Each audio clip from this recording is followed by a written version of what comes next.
right. We got some real spice today. Like, really, really spice. C, I guess. So this is a donation deck list.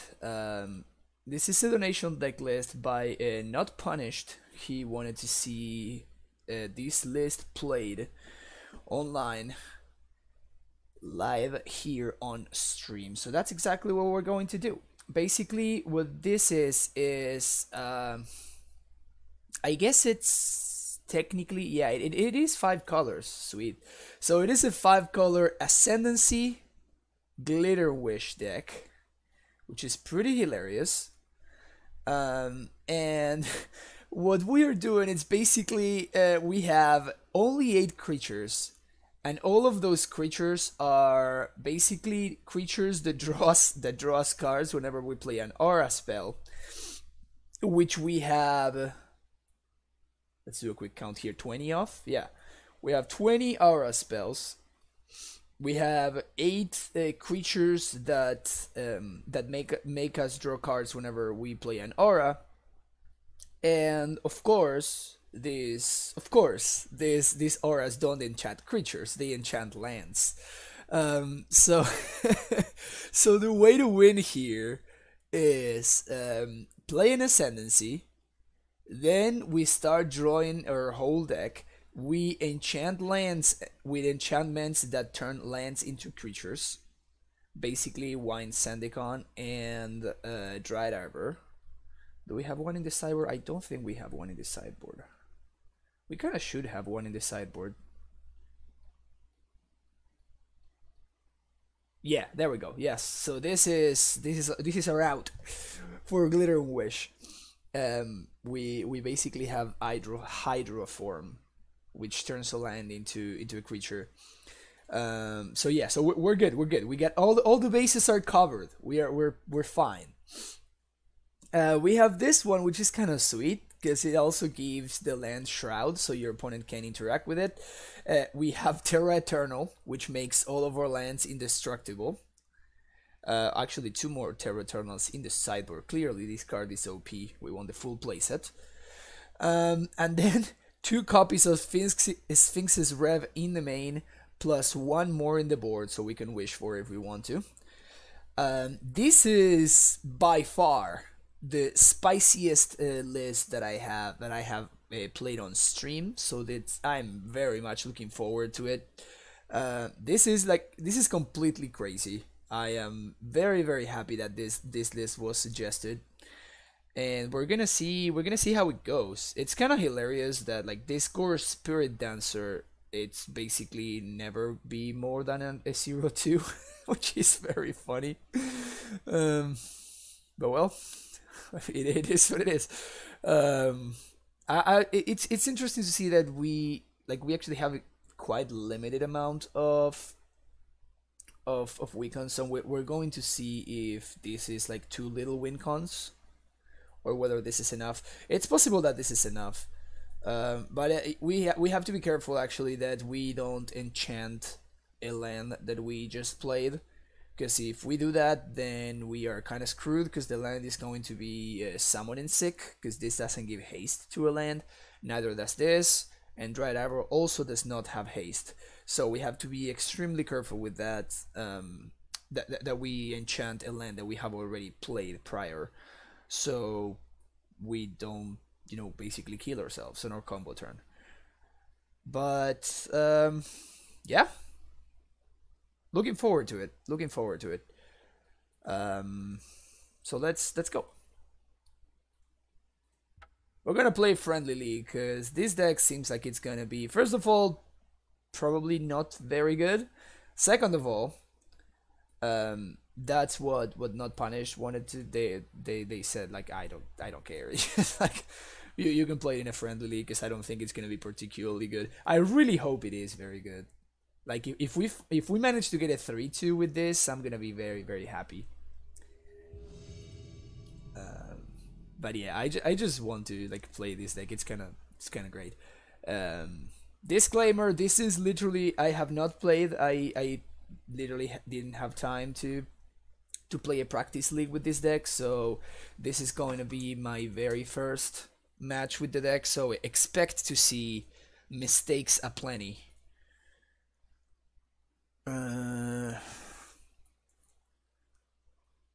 I think we're mulling on this. We have no ramp. This seems to be very, very slow. This sand seems to be better.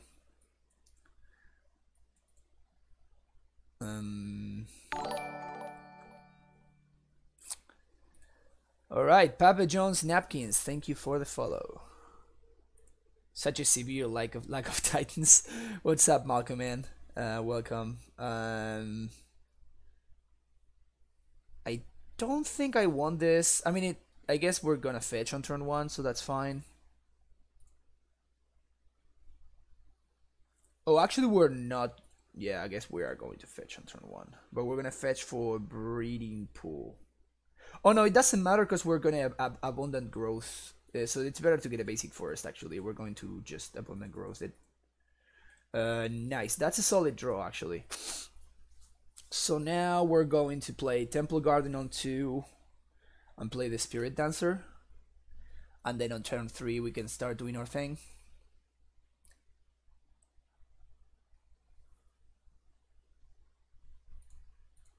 Oh yeah, so they go top bottom. Oh my god. Oh my god, opponent. Like, why? Sure, whatever. People under surgical extractions. People and their surgical extractions. This is hilarious. Oh yeah, we have the new cyborg guide that I released today. This is an updated cyborg guide that I created. So hopefully you guys try it out and it helps you out. I chose to make this one available to everybody, so no need to sub for this one.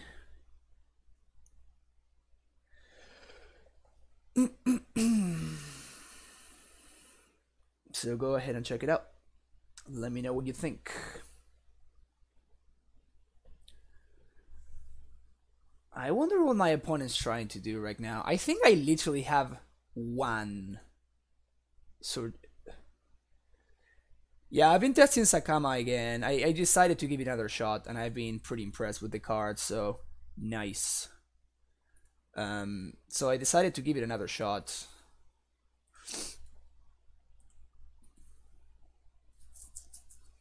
This seems like it's Phoenix, right?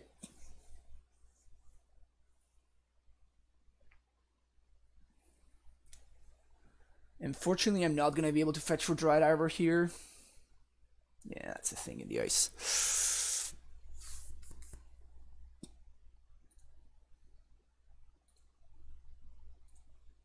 So I guess I'm going to set up my mana here and Glitter and Wish for an Ascendancy and set up to go off next turn, hopefully.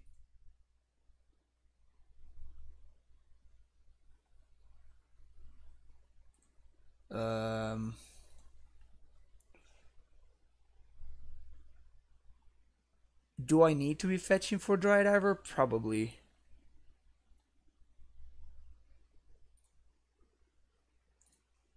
So I will tap for green here. I'm gonna draw a card. And I guess I'm going to like enchant this one. Unfortunately, this thing doesn't trigger.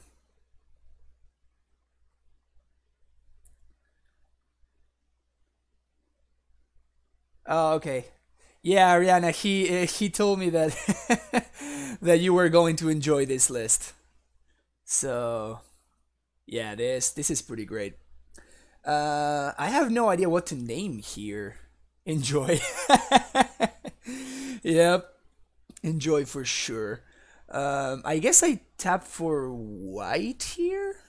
I just want to make sure that I have mana for Jeskai Ascendancy. So this taps for white. I guess we're gonna add blue here.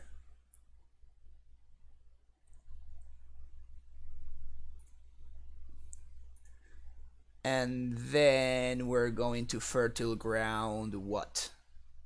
This land, I guess? Wow, this deck is very hard.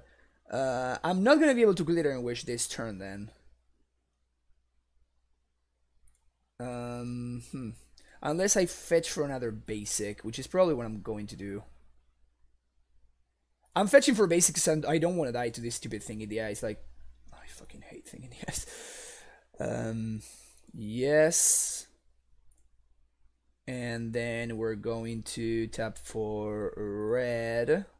And we're going to abundance this land, I guess. Draw another card.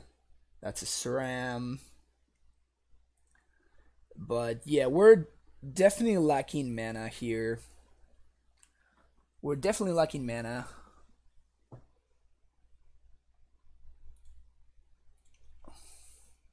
Yeah, only 3 Azusa because you know the legendary clause is very relevant. So I decided to change the 4th Azusa with some extra dinos. I think this is gonna be a Bolt on the Spirit Dancer,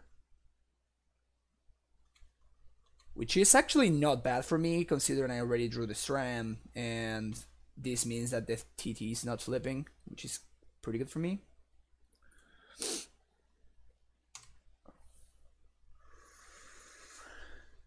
So, green, white, glitter and wish for Ascendancy. Oh right, I have 2 extra mana, sweet. More white probably? Oh no, I can actually cast Ascendancy here, right? Blue, white, red? Yeah, so we're going to... Unfortunately, I'm not going to be able to go off this turn, but I can try to go off next turn with SRAM plus the trace. So we're gonna do red. And we're going to glitter and wish, yes, for Jeskai Ascendancy. Then we're going blue, white, red, play Jeskai Ascendancy, and then we're going to play these tapped, and then we're going to pass the turn.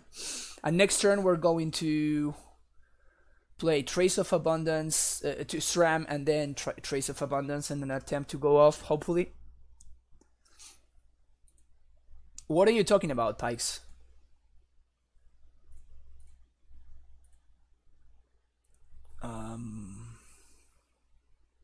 So I guess their Eternal doesn't trigger here.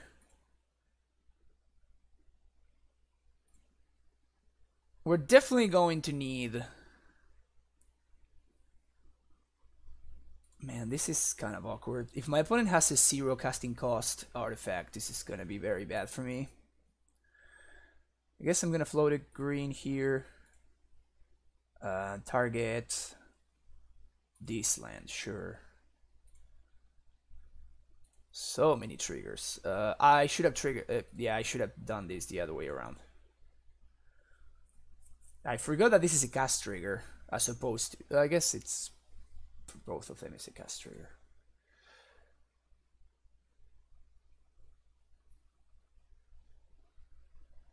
No, I don't know what you're talking about. Sphinx's rev. Can we rev here?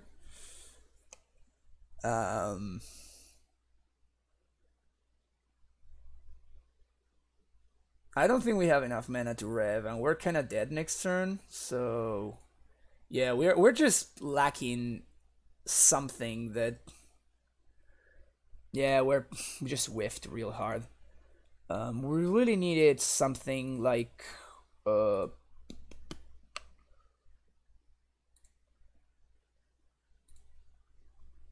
something to like turn our lands into dudes.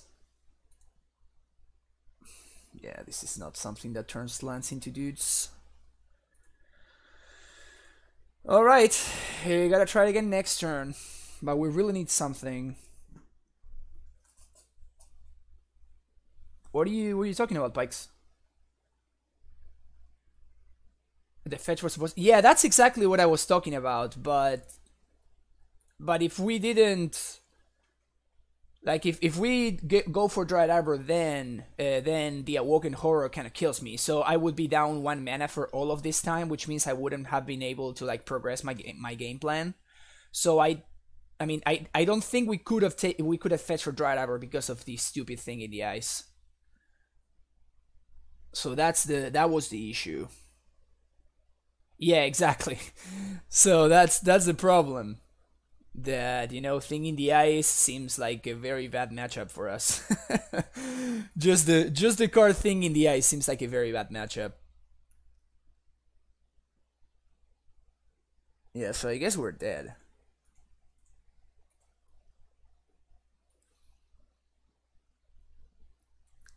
We can cast Ascendancy and try to draw into the nuts, hopefully. So blue, white. I guess we can just tap this one, right? No, we can't. I guess we can tap this one for red. So red, blue, and white. We're gonna cast a second Ascendancy. Alright. We're gonna be bottlenecked on mana. We're gonna be bottlenecked on mana, unfortunately. Blue, white, and red here. And I guess another blue. Because we want to be able to cast the Wine Ascendikon. But then we're gonna be short on... Now we're gonna be short on cards. Or we are just gonna draw like a million lands, so... I mean, technically we're not dead, so... Ah, I should have played this out. I'm stupid. That's how we fetch the Dried Arbor. I'm dumb. I mean, any spell here kills me. I guess that the Phoenix also kills me. Yeah, this was pretty bad. Still had all these. Okay. Sideboarding seems interesting. I feel like we never sideboard, right? We just don't do anything. Like, the only card that should come in, if anything, it's gonna be Terra Eternal. No, but any spells, yeah. Yeah, that's what I was thinking. Like, and actually, it's like the only way that I win, right? If my opponent has no spells, which they didn't, and yeah, so it was just a very odd punt. Like I needed a something basically. I needed a creature in play. So yeah, that was bad. I wonder if like the game plan against this deck is just to try to slaughter games Thing in the Ice, because it seems like we can kind of never beat that card. And Terra Eternal seems not great. But, like, what else am I gonna be bringing in? This is pretty nuts against Burn. I didn't even know this card existed. Just gain twice X life.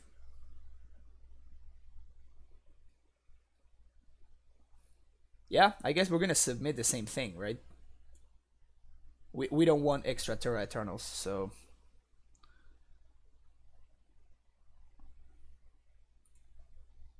Okay.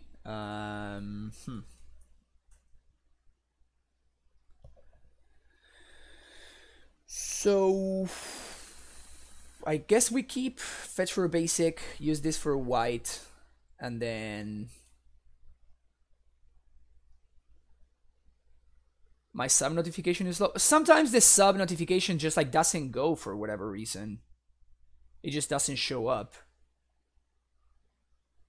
Yeah, it's not even showing in Streamlabs. I have Streamlabs open. But yeah, if you subbed Papa John's, then yeah, well, thank you very much for the sub. Yeah, I have no idea what's going on with that.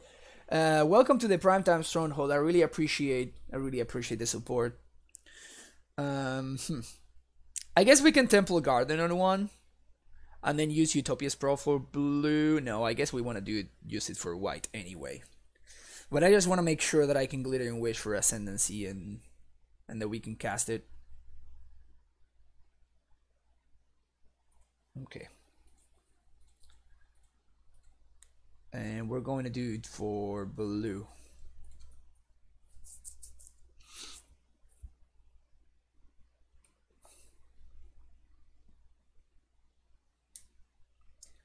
That's nice. So fetch a basic forest beforehand. And now we're going to play Core Spirit Dancer. And then cast Sprawl on the basic.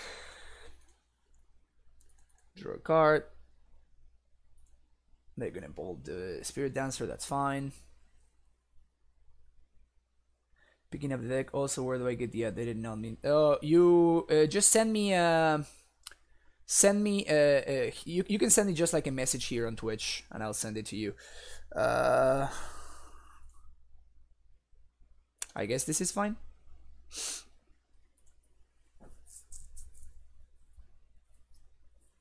They have the thing in the ice on turn 2 again.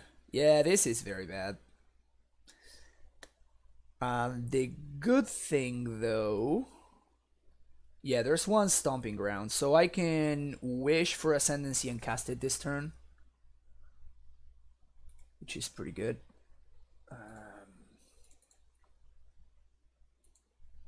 Taking a lot of damage to do this, but I don't think my opponent has any way to like deal with the Ascendancy once it's in play. Now, for Sakama is too many. You want one in the main and one in the board for when it's good.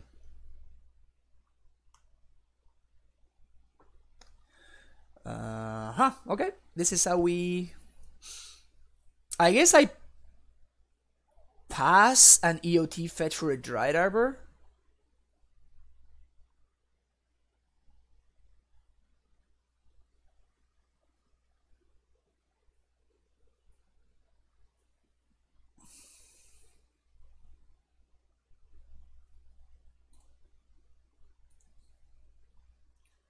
So end of turn I'm going to fetch. Of course I don't want to like play out the Dried Arbor because that doesn't get me anywhere. So hopefully my opponent will flip their thing in the ice. So I don't need to worry about that anymore and I can attempt to go off in my next turn. I doubt it's going to be possible.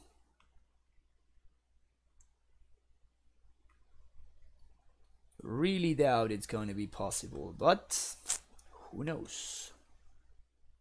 Maybe my opponent will get greedy.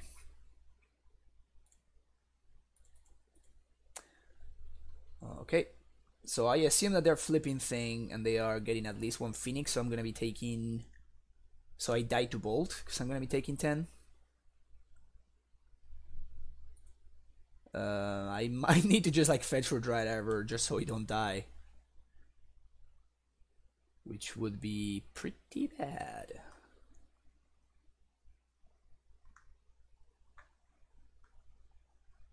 Please fetch. Okay. Okay. Alright. No bolt. No bolt one time and we got a chance. No bolt face. Just pass. Sweet. Okay. So we got a chance. We're taking 3. Gonna be taking 10. Going down to 4. We fetch for Arbor. And now we need to do very, very well here with this. Okay, so step number 1. I guess I do this here, first of all. And yes. And we whiffed. Well, that's a lot of setup for nothing. That makes me very sad.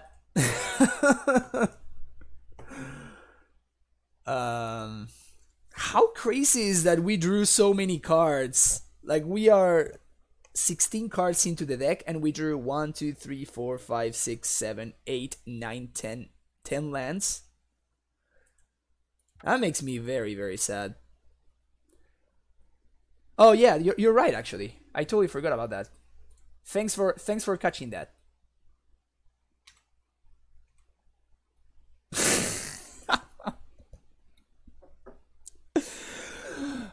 This makes me so sad. This makes me so sad. Look at this. We could have made mana of any color. We could have gone off real nicely, but Wow. The Whiffsky. Wow. Yeah, we would have... If we could have drawn one more card, we would have very much gotten there. That makes me very sad. That makes me very, very sad. Alright, let's try this again.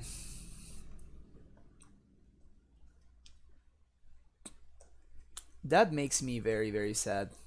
That was 11, I think. That was 11 lands, actually.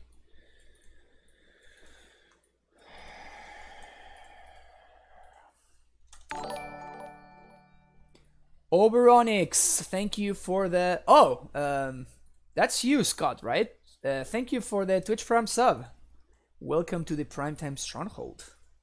Welcome back, actually, to the Primetime Stronghold. I didn't know you were subbed before, did you? I guess I missed when you subbed. That's weird. I guess I'm gonna keep this. I don't even know which hands we keep. Mismatching Breeding Pools. Gross.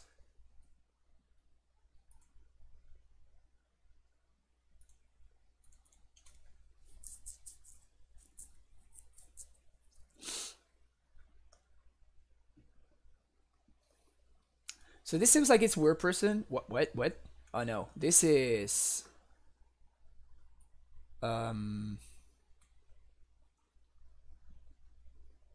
this has to be like the blue-red living end deck then. Electrodominance, yeah. Yeah, Snipe Hawk. The second EE in the main has been really, really good for me. So yeah, with the Serum Visions list, we kind of have to cut it. So that's why I chose to go the Sakama route. It seems like it's overall better. So I can Fertile Ground here.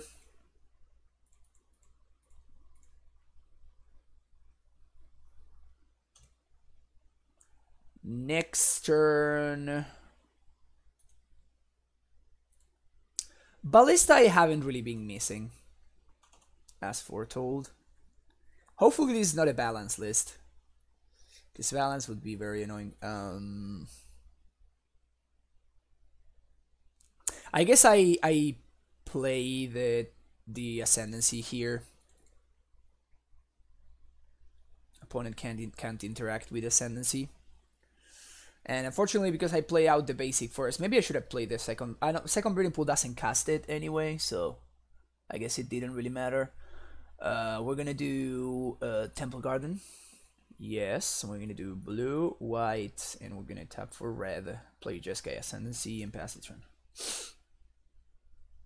And now next turn we can probably go off.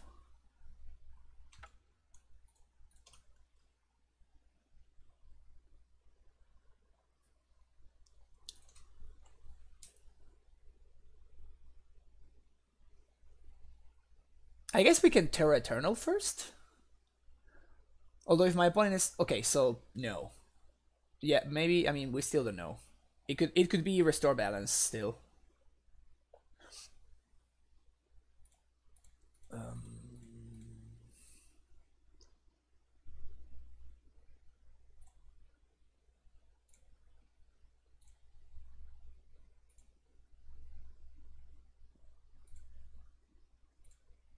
Why are we drawing so many lands?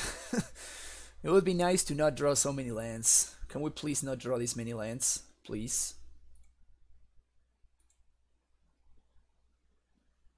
Okay.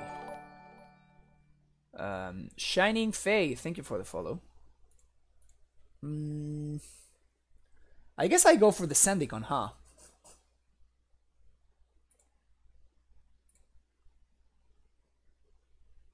Ooh, I can... Oh, this is indestructible. This doesn't have Shroud. So my opponent can Cryptic Bounce it. Not particularly happy about my opponent being able to Cryptic Bounce my thing. What do we have in the sideboard? Castigate is a good one. Rakdos's Return? Hell yeah. Slaughter Games naming Cryptic. Okay, that's the play. Because, like, we kind of cannot beat Cryptic. so let's go for that. Temple Garden. Yes, we're going to shock green and white. Glittering Wish. We're going to yield here. Yes. More lands that we're discarding. And now, hopefully this resolves. Sick. Okay, so we're going to... Oh, we can't cast Slaughter Games, because we only have one...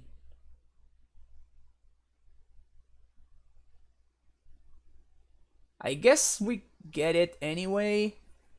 We could alternatively... Well, Arian, I don't know whether my opponent is on Living End yet. They could be on Restore Balance. What I didn't think of is the fact that I cannot cast Slaughter Games because I only have either red or black. I cannot have both. So that is kind of weird.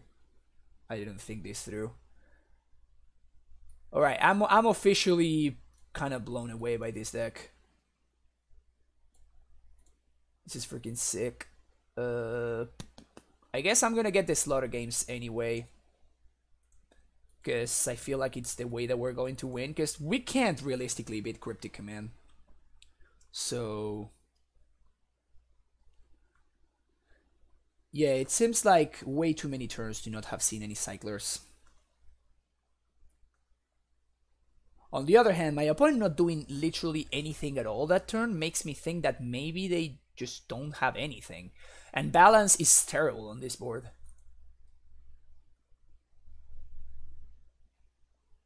T-West, I imagine, for Restore. Okay, so now we know for a fact. But balance is like actively bad for them right now.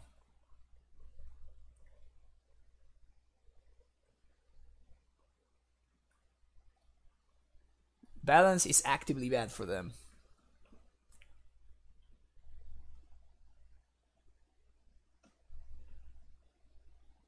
I mean, I'm very much okay with this. So they are choosing to discard a card. They are discarding a card. They are like destroying two of their own lands because they are fetching and failing to find. Okay. So they are destroying one of my lands. They are tapping themselves out for no reason. Yeah, this does not seem like a good restore balance. Choose 3 lands you control. Okay, so I'm gonna choose 1, 2, and 3. Done.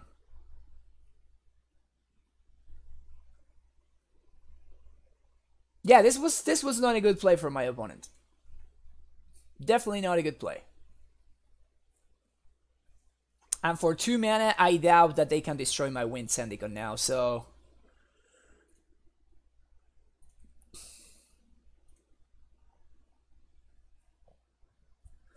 okay, how do we sequence? I think we...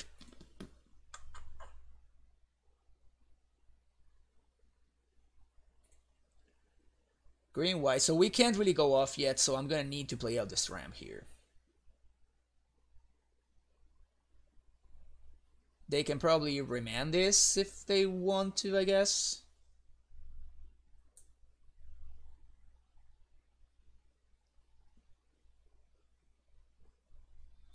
Okay, Wind Ascendikon this land.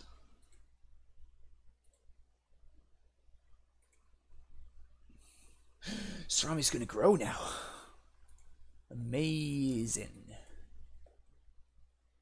And I kind of need to draw something in order to untap this land. Yeah, we need one more spell for sure. That's not it.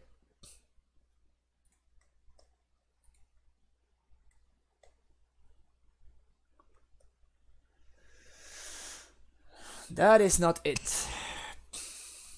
Spirit Dancer.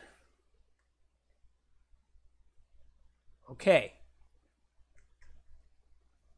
Okay, now second balance would be very, very bad for us.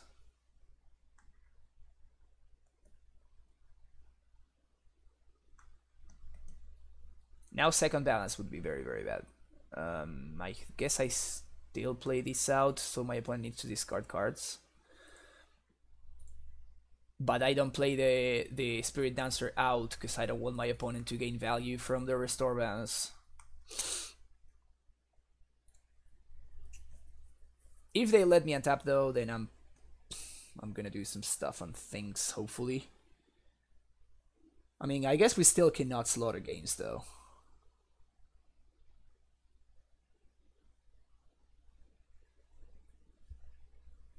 Ancestral, you got it. So I guess we cannot get balanced here because they already used their as Foretold. And also, restore balance is still strictly bad for my opponent.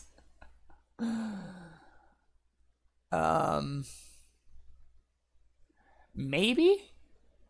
I think like we can literally not beat Cryptic Command though. So even if right now we're losing to this as Foretold, we can probably beat as Foretold, whereas we can simply not beat Cryptic Command. Okay, this is pretty good. Core Spirit Dancer.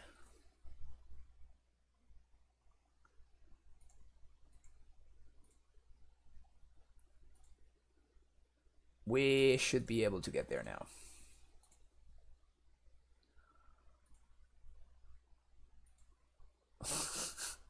We're just throwing so many lands, it's ridiculous. Okay, that should do it. Grow all the dudes. Draw more cards. Alright, settle in, people. Settle in. Settle in. So, we're going to tap for red, add a black, boom, boom. We're going to slaughter games my opponent, draw on this card. That's nice. So at this point, I think we just got it. Okay, we're gonna name Cryptic Command because it's the card that we cannot beat, which they are playing 0 copies of. Okay, my opponent's draw is just so bad, it's hilarious. So we only need to play around a single remand. Okay, yeah, this game is over now. So we're gonna tap for green. We're going to Utopia Sprawl the forest. Gonna draw a million cards. At one point, it's gonna get to the point where we just don't draw anymore. Discard SRAM. We untap the dude. We add a white. We make, I guess we can, oh, we still untap everything, so we just make a bunch of mana, green, white, sprawl the dude. I guess at this point we don't draw anymore. We are just like ready to go off.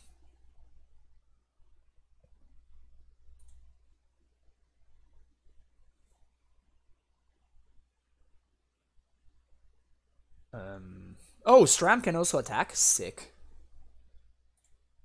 So I guess I am going to draw just because I forgot that I can attack with the SRAM, so... Yes. Yes, sure.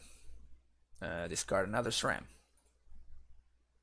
You see, and this is why I don't like playing the full for Azusa's, is because like you can see here how the legendary clause is just so relevant, right? You can, I mean, what are these SRAMs doing? They're just like fodder for me to discard. That's just not worth a card. So I can draw. I want to draw it sometimes, but like it seems like too much. Anyway.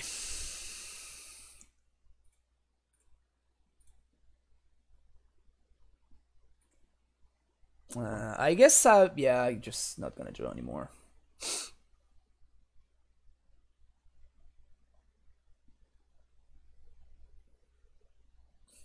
Oh, my opponent remands my abundant growth. You got it.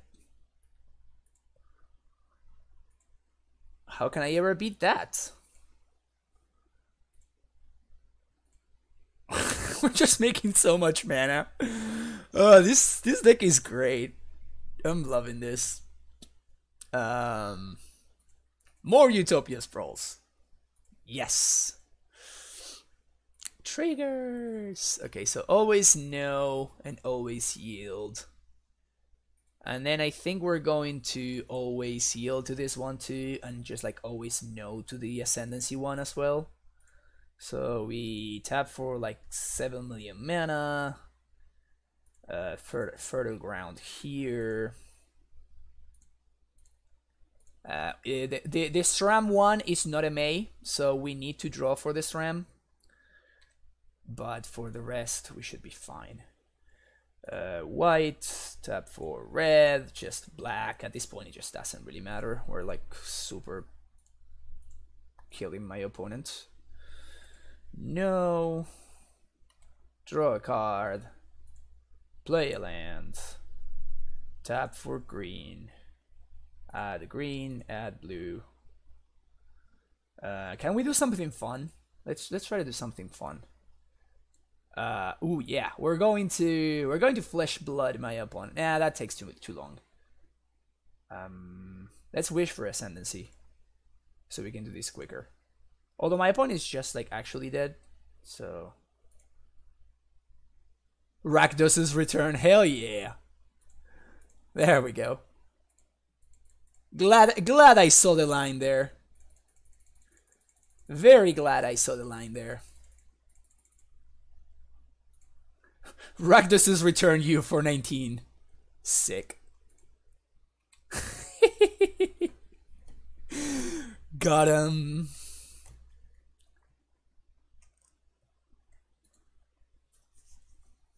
Okay. I doubt my opponent has anything to destroy my lands. They have one Jace in the main. They have a bunch of Remands, Opts, Electro Dominance, so I need to be watching out for instant speed restore balances. 4 Simians. 4 Ancestrals, of course. 4 as Foretold. Only 2 Serum Visions? Oh, 3 Serum Visions. Or maybe they Visions, I don't even remember. As usual, we're just not gonna sideboard, and we're just going to move on to the next one. Oh, we're having fun, dude. Don't worry about that. We're having fun here. Is there anything I might? Oh nah, let's just go. Is this usually the way it works though? That you just like basically never sideboard unless you're playing against like BG or something?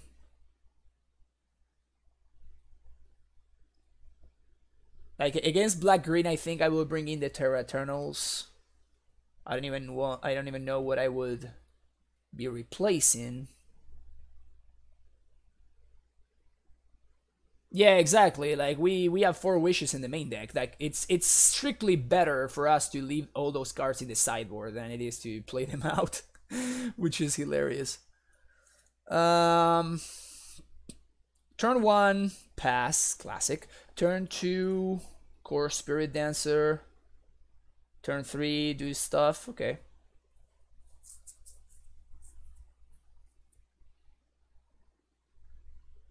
How was the forest gaining additional attack? I don't know what you're asking. Oh, how they were gaining additional power. Yes, it's because of this card. Whenever you cast a non-creature spell, creatures you control get +1/+1 until end of turn, and you untap those creatures. So that's where like that's the whole combo of the deck. That's how the deck does its thing.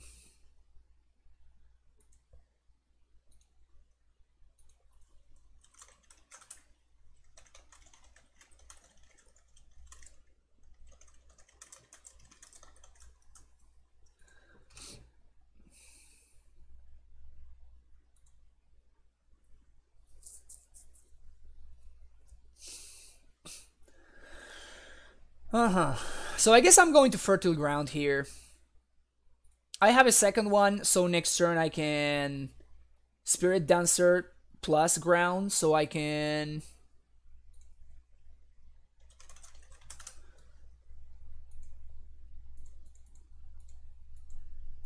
playing around Blood Moon here, of course, by fetching a basic. My opponent could have Restore Balance and plus the whatever guy, and that would be pretty bad for me. Electro Dominance.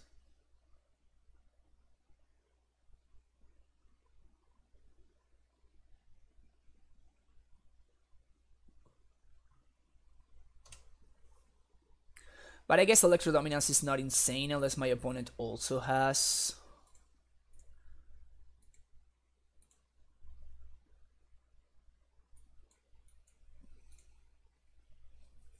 also has the Graded Gargadon.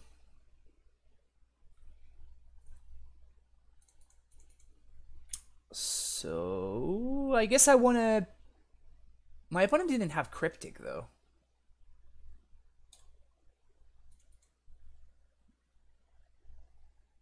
We're going to yes to this one.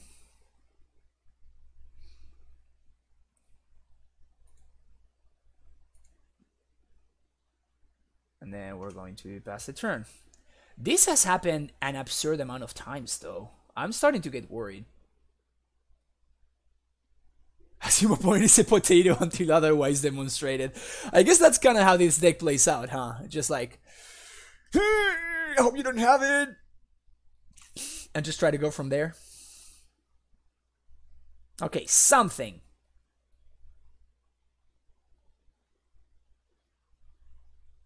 Enchanted Land has Shroud, is pretty sexy. Green, white. So we draw anyway. And if these resolves... Sweet. Now this resolves... So we're missing a Jeskai Ascendancy.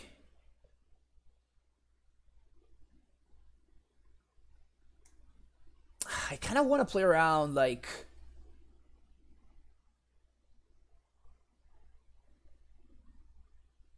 I kind of want to play around like Pyroclasm or something like that.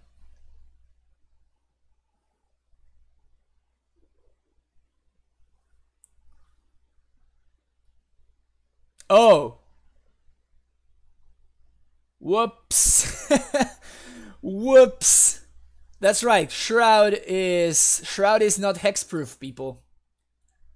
Shroud is not hexproof. God damn. All right. Mistakes were made. Mistakes were made. Don't worry about it. Moving on. Moving on. Play the nice Breeding Pool, and I'm going to Abundant Growth that one. Making Jeskai Ascendancy mana over here. Oh my god!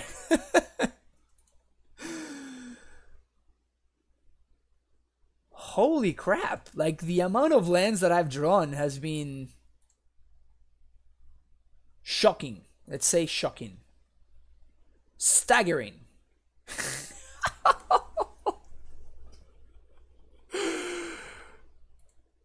This is...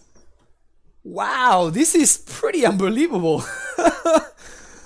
Every single game I've drawn like an insane amount of lands.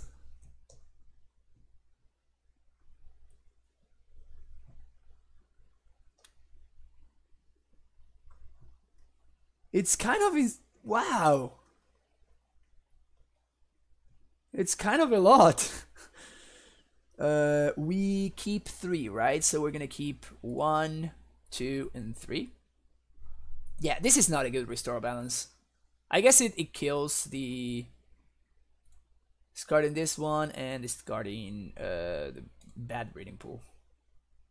What? Oh no, these are the ones that I keep. Okay, so I'm gonna keep this because it gives me Dried Arbor, and keep this one, and keep good Breeding Pool. Oh, one more? So I only discard one card? Yeah, that's not a good restore balance.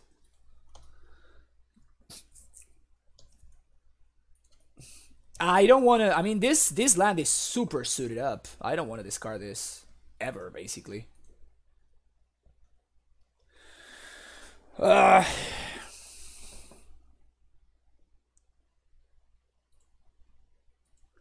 We just need a wish or an ascendancy, and we basically win on the spot. I'm playing out lands because I have like an insane amount of them, and because I want my opponent to, if they cast another restore balance, I want them to discard cards. So that's why I'm actually playing out lands, even though you might say, but that's such a stupid move, because, you know, your opponent's going to make you do stuff. Okay, so this is good. This is what I was waiting for. So now we can try to go for it. So green, white, blue, and red. Wish. I guess we can wish for Sphinxes, Rev. Is wishing for Sphinxes, Rev, better?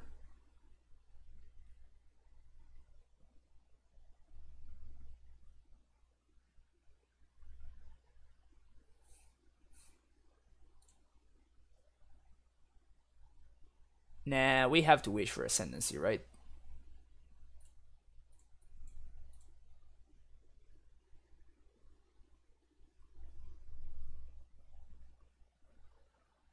Blue. If they remand this, I just cast it again. Yeah. So blue, white, and red. Cast this again. Play out of Foothills. Pass the turn. So next turn we should be doing some stuff on some things. Echoing Truth, my fertile grounds. Sounds good.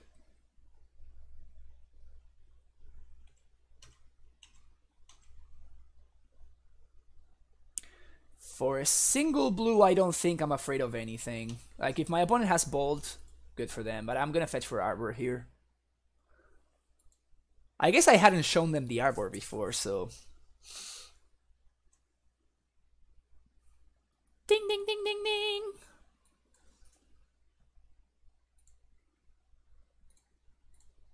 We are going off.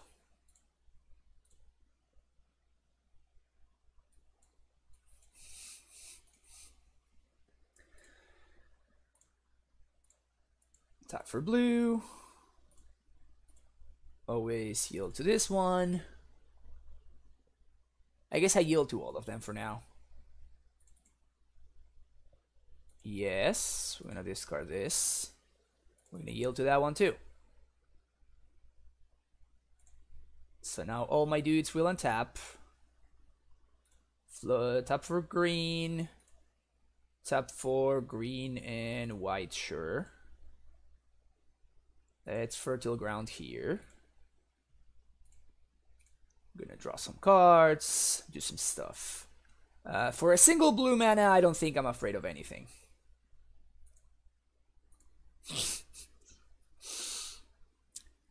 At least right now, drawing this absurd amount of lands is not... It's not as terrible, I guess. Whoops, I almost forgot to float one more mana. Oh, this is the junkiest junk. Don't worry about that. Scar Arbor. This is indeed the junkiest junk.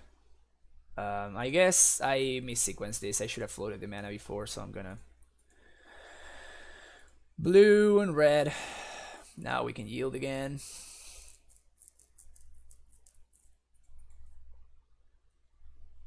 Yes.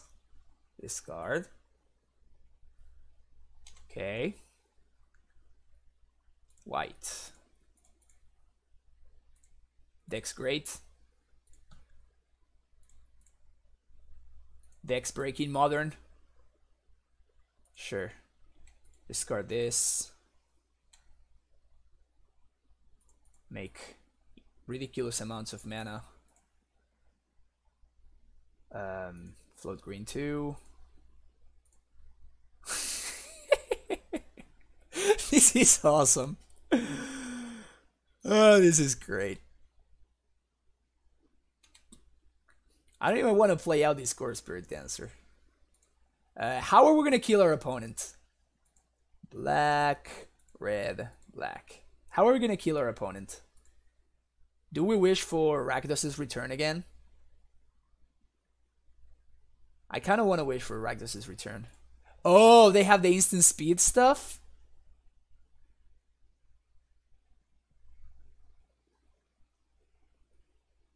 Okay.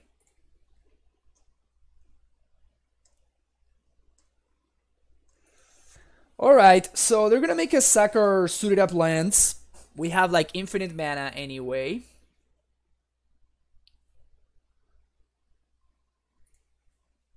So I guess it did have access to 2 mana. Okay, so click 3 lands you control, sacrifice the rest. So I guess I'm forced into keeping these 3. Because these ones I'm gonna sack them anyway. Oh, look at that. When Ascendikon... Oh, I guess the land comes back. Choose 4 cards in your hand, then discard the rest. Okay, this is nice because it's with the Glittering Wish in this card in the stack. So okay, so I guess we're not out of the woods yet. Done. But this is fine because we can. I guess we're not gonna draw here, and we're always gonna yield here. But now, because my opponent did this in response to the Glittering Wish, now we can get the card that makes a 3/3. So we can get the Hydroform and target the Breeding Pool. So we're going to Hydroform the Breeding Pool. Oh, and we're just going to keep going off. Okay. Got him. White and black.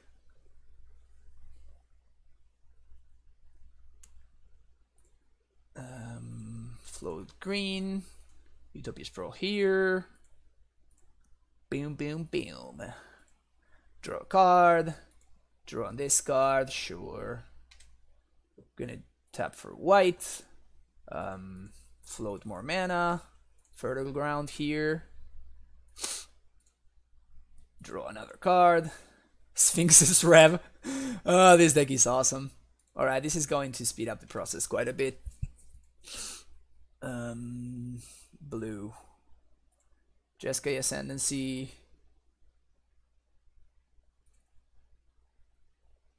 Now everything.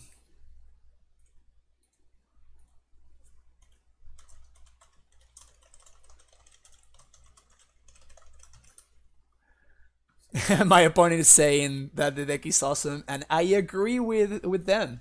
Wholeheartedly agree with them. Fertile Ground here.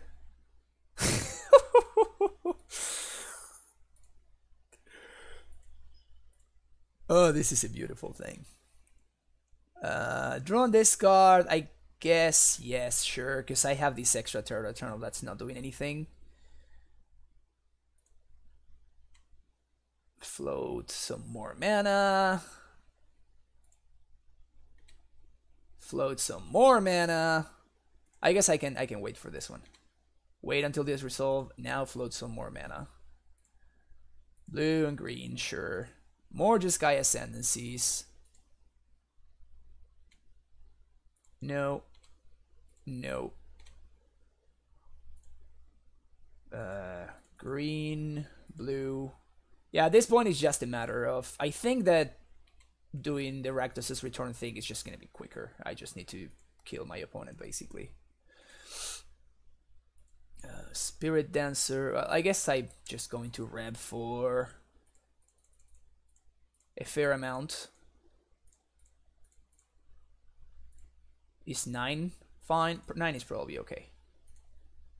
Just a casual Reb for 9.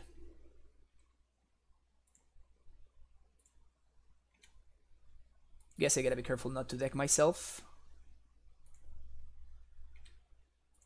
Blue, black, red, green, blue, white. At this point, any color just works. Just red for a ton. And now... This is the 13th... We didn't find any wishes here? God damn, alright. I guess we're gonna keep digging. Green, green, blue. I'm really happy we don't need to like win another game, because it would be hard. Time-wise, I mean. Second Sphinx's Rev.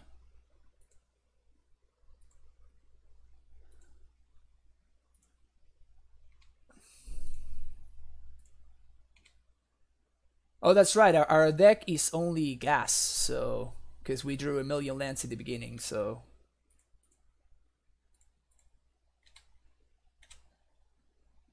okay. It's getting kind of annoying at this point. So many triggers.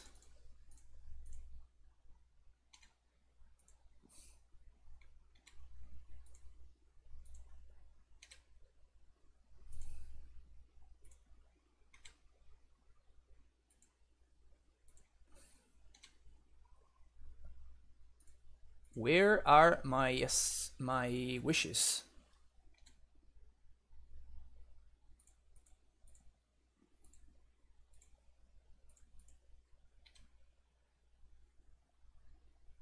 I know, but I don't have my wishes. Like I actually need to. Oh, my opponent's had. Never mind. I'm dumb. I was looking for a wish, and I'm like, oh, that's right. My opponent's actually dead. So.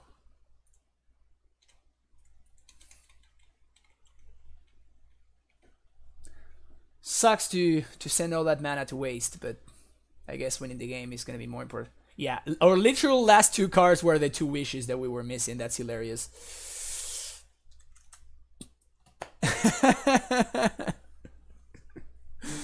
Literal last two cards in the deck, the two wishes that we were looking for. All right. I don't use the word awesome lightly. But that was pretty awesome. That was pretty awesome.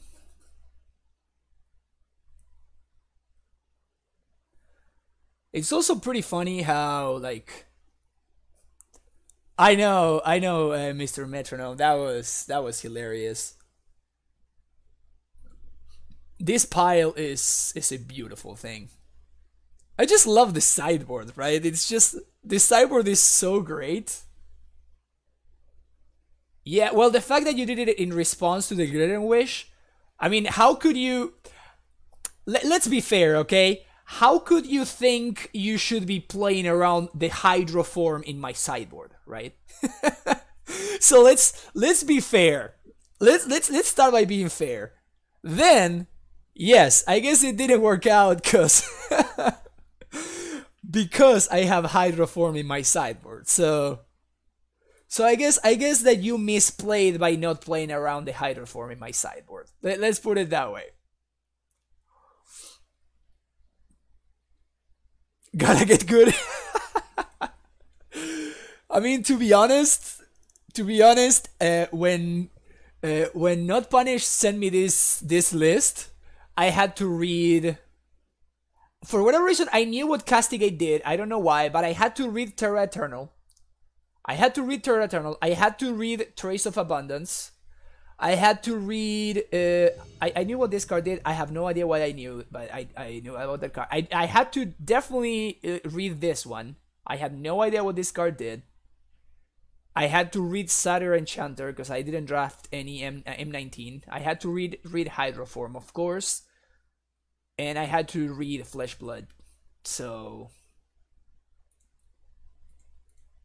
there was a lot of reading involved. So this hand doesn't do anything, right? I just mulligan. Also, it's a 5-lander. This one sounds better just because I can, like, I have some ramp and I can actually protect my ramp. And more lands. Holy crap, so many lands. So many lands. Green, white. My opponent went basic Mountain Go, so that strongly suggests Blood Moon. So I'm going to play around Blood Moon every time. Now the question is, if I if I do play this Fertile Ground out or not. Because if I draw a Core Spirit Dancer or a SRAM, I definitely want to get some value from them. So I feel like I would need to hold this Fertile Ground here. And if my opponent just doesn't do anything, I simply play a tap land and say go. Maybe they moon me. Chalice on 1. Can we win now? Can we win anymore? Maybe we can still win. I guess I play a Naked Spirit Dancer. Like, I'm playing against like Mono Red Prison. I don't think this deck plays any removal. I guess they play a Braid, so maybe I should have held this. But I think that I need to like do something. And then next turn I can untap with all of my mana and do some stuff on some things.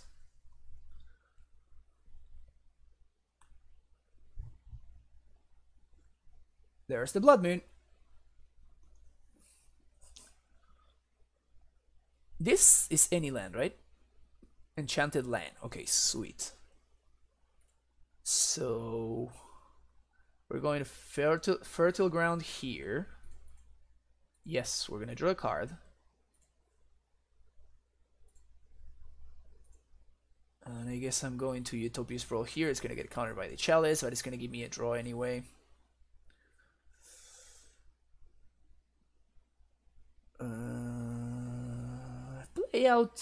Play out the Arbor here. Attack with Spirit. Nah, I'm not gonna attack because if they have a Rabble Master, I can actually block the token. I could have attacked for value, but I think... Yeah, we have Wish mana, so that's cool. We do have access to Wish mana. We also have access to Ascendancy mana. And with this Spirit Dancer, I think that if we draw an Ascendancy, we win, even if all of our stuff gets countered. If this is a Chandra, though, then maybe we don't. That's a Rebel. Okay. Okay, this one we can't really beat. So now we are going to need to wish for Wear Tear.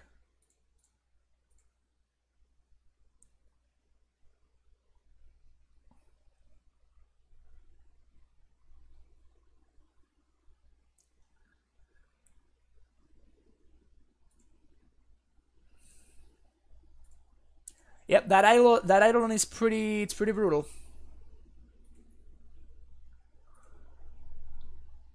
That Eidolon is pretty freaking brutal. White and the green.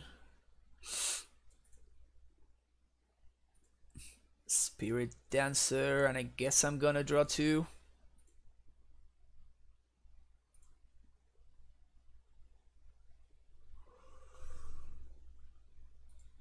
Yeah.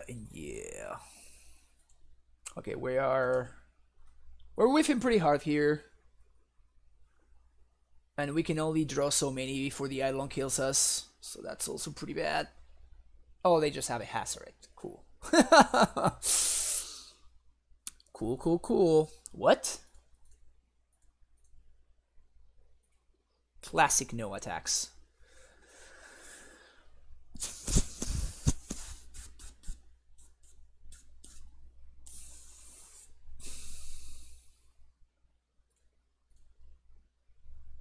We're dead next turn, so I'm gonna try to go for it here.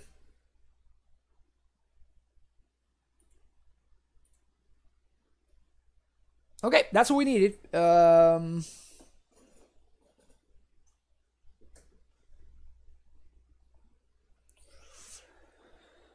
Okay, so I tap for green and white. We're going to Wear Tear.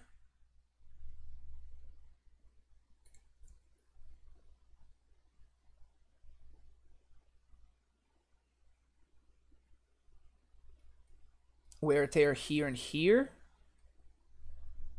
I still can't go off this turn, but I will be able to go off on the following turn if I don't die. So I'm going to need to make another white mana. No, a green mana here. No, yeah. So 1 white and 1 green. Glittering Wish. Yes, for Wear Tear. Where is it? We're gonna fuse.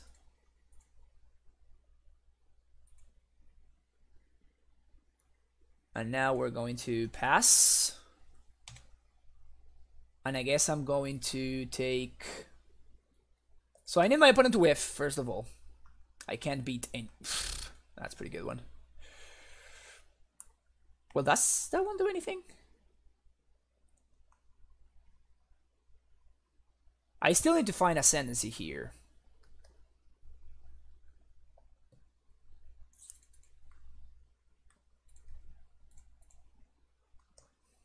I guess it just F6.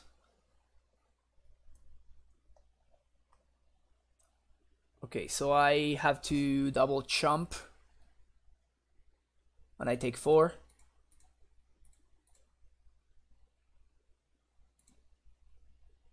Down to 3. Oh, I really need an Ascendancy there. Really need an Ascendancy.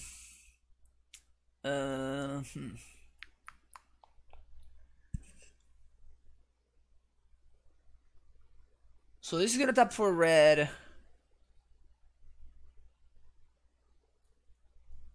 I guess I tap for green white first.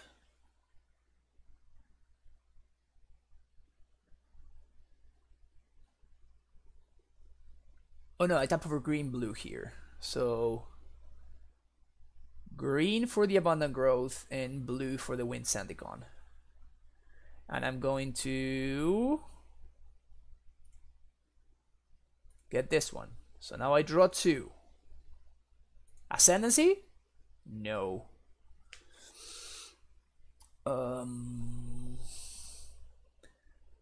Ascendikon this. Ascendancy? No. God damn. Green here. Fertile ground here. Ascendancy, please. Yes. Okay. Okay. Okay. Okay. Okay. Okay. Okay. So we're gonna tap for red, and this is gonna tap for. Oh no! Are we 1 mana short? We're 1 mana short. We're 1 mana short. God damn.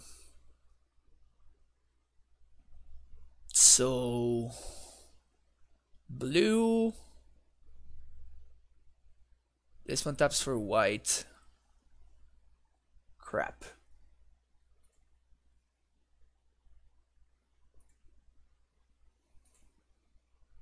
This makes me very sad. This makes me very sad.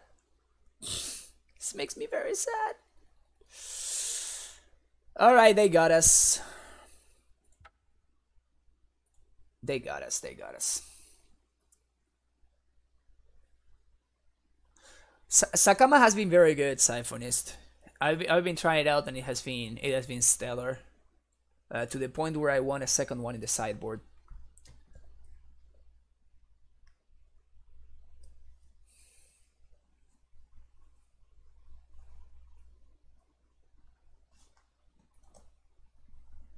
Yeah, like it's basically like the triggered ability that untaps all your lands. Is just that's what makes the card. Classic no sideboarding here, of course.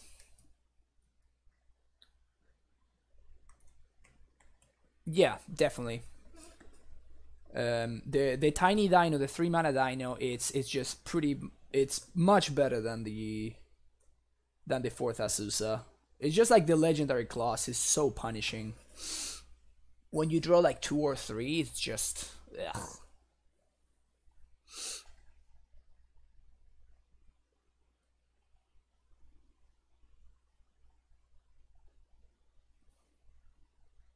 I'm pretty sure that I misplayed that last game. There was one point I'm pretty sure where I could have like floated 1 extra blue mana or something. I used all my colored mana though. It was just that the Blood Moon did more damage than it than I thought it was going to. Another hand that doesn't do anything. Guess this one does do stuff. Some stuff. Kind of don't want that one.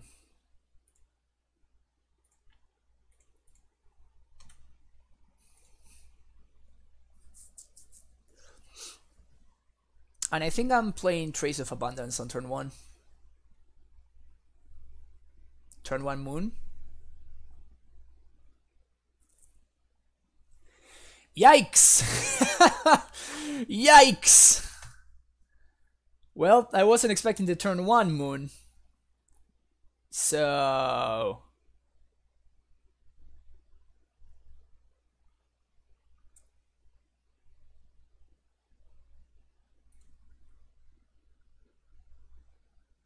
I mean, Primeval Titan, what? Sure, I mean... If you want to say that like Rebellion Associates misplay is just like Rebellion Ascendancy is a misplay, like what is my opponent going to expect? I'm just having fun here. I'm not expecting. This was a donation list, by the way, by Not Punished. So, whoo! All right, that's an unbeatable one right there, especially with this guy in play. Can we beat that card? Whoops.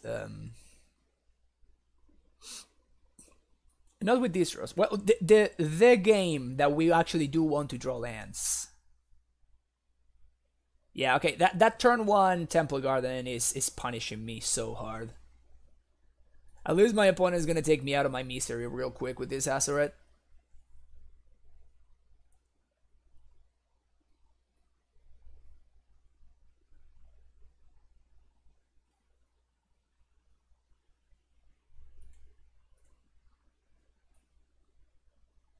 Yeah, I think it's probably safe to concede here. Yikes. Yeah, I mean, I wasn't finding a green source anyway. It was that turn 1. I was not expecting the turn 1. I was not expecting the turn 1 Blood Moon, honestly. Like, what are the chances? I guess they were more than I expected. They need to find... I mean, the only way that they can have a turn 1 Blood Moon is if they have the moon, a land, a Simian Spirit Guide, at least one Simian Spirit Guide, and then they can have like a ritual or a second Spirit Guide. It doesn't seem like particularly plausible, but I guess it was. And also, it is something that my opponent saw that I was like making most of my colored mana anyway, so I would expect that they would, if anything, go for a turn 1 Chalice over a turn 1 Blood Moon, but I guess we're just... This is a lose to Blood Moon stream anyway, right? So might as well stay on theme. Might as well stay on theme and just lose to Blood Moon. This deck is hilarious though. I'm enjoying this deck a great deal. Oh, ha, ha, ha.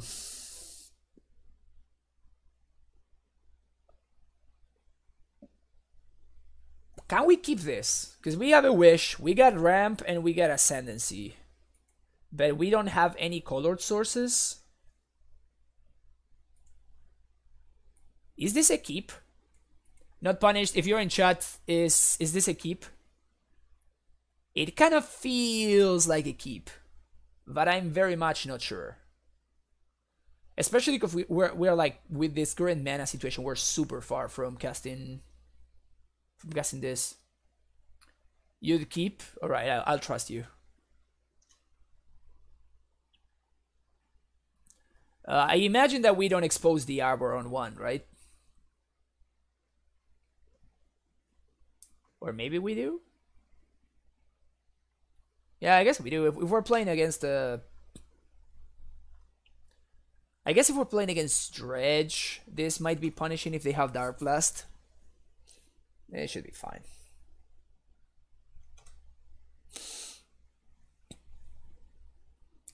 So the best thing we can draw here, it's probably White Source. Stomping Ground. Shift. It is Dredge. Ding ding ding ding ding.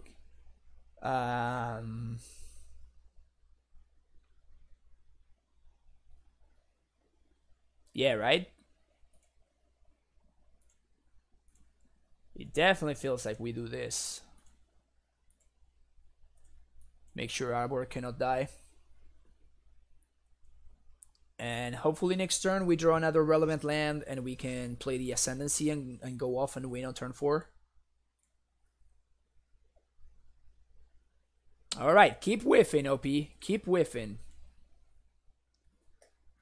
That's not a whiff.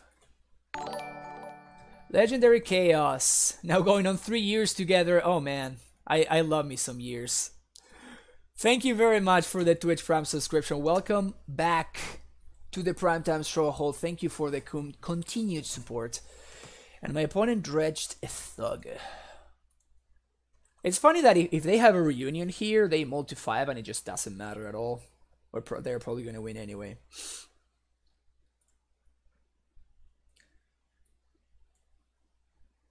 Okay, what can we find from our wish board? Alright, they get another imp and a loam. And they discard Thug and loam, so they have an imp in hand. That makes no sense whatsoever to me.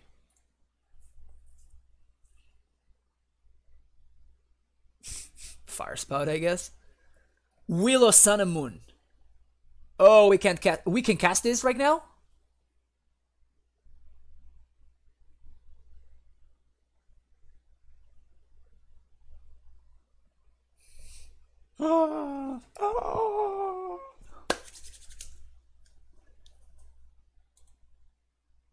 Oh yeah. Whoo yeah. Whoo yeah. Yep. I would like to use this ability.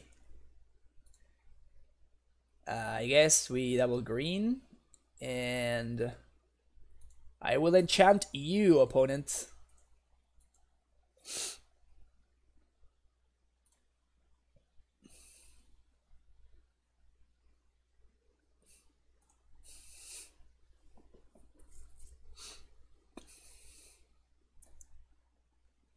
Nice.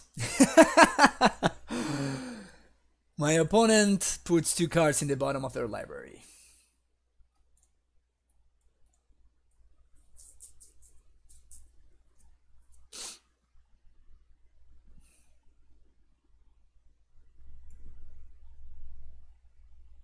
Wish boards are great. Yep, I agree 100% with that. Is this the imp? Oh no, my opponent has an imp.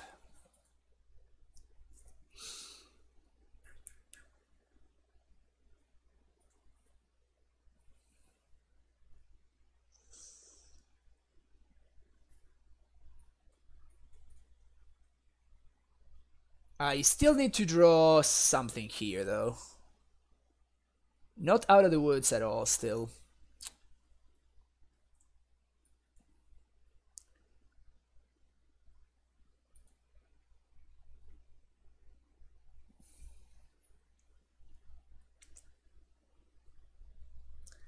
What are we wishing for?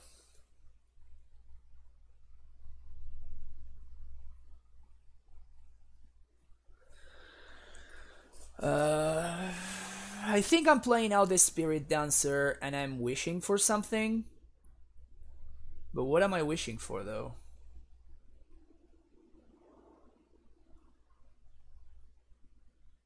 I'm still missing either a red or a blue source.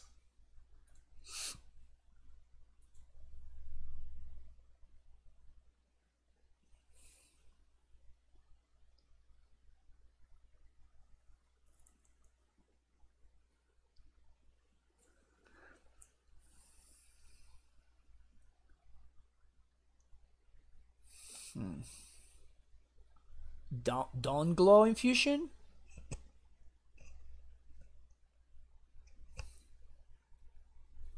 Fire Spout maybe? I guess Fire Spout is the play, huh? But I definitely want a Terra Eternal first.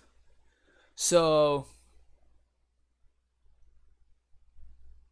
Dan P, I think I already answered you the message. If you check it out, you should have it. I think I did. Give me a second. So I definitely saw your message. Oh yeah, yeah, I did answer your message. And after the stream, I'll send you the stuff. Yeah, so I'm going to wish for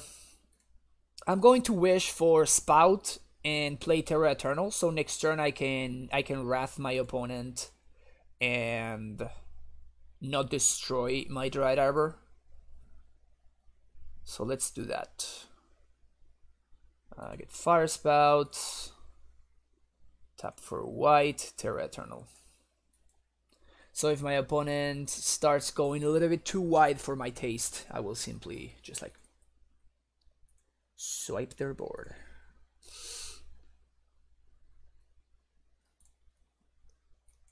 Now we're definitely lacking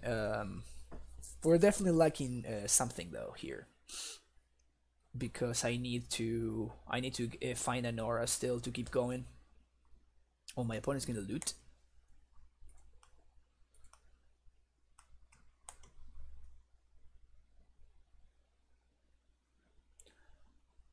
Tutti, yeah, you're in for a treat. Oh, this deck is great. Game 1, Wheel of Sun and Moon. My opponent is struggling a little bit over there. My opponent is struggling just a little bit.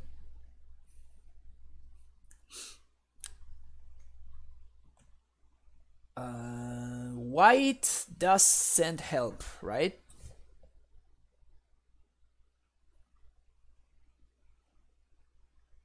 No, white doesn't help. So I'm gonna hold this one in hand because I can use it to discard to the Ascendancy later. Oh, I can actually. No, I cannot. So green is only for flyers? Yeah. To each creature with flying if green was spent. Okay, so I'm going to triple green here. Destroy your creatures with flying.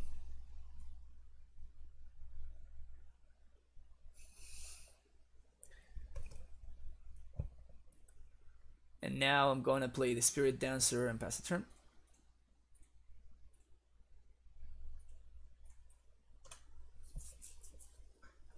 Again, holding the Temple Garden in hand because it doesn't help me cast Ascendancy, and I want to hold it so I can actually pitch it to an Ascendancy trigger later on.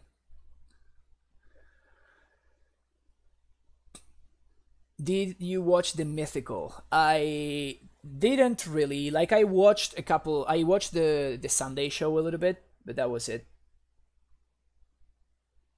I was cheering for Luis, so after I watched like the first games, and then on Saturday I forgot that they were playing again, and yeah.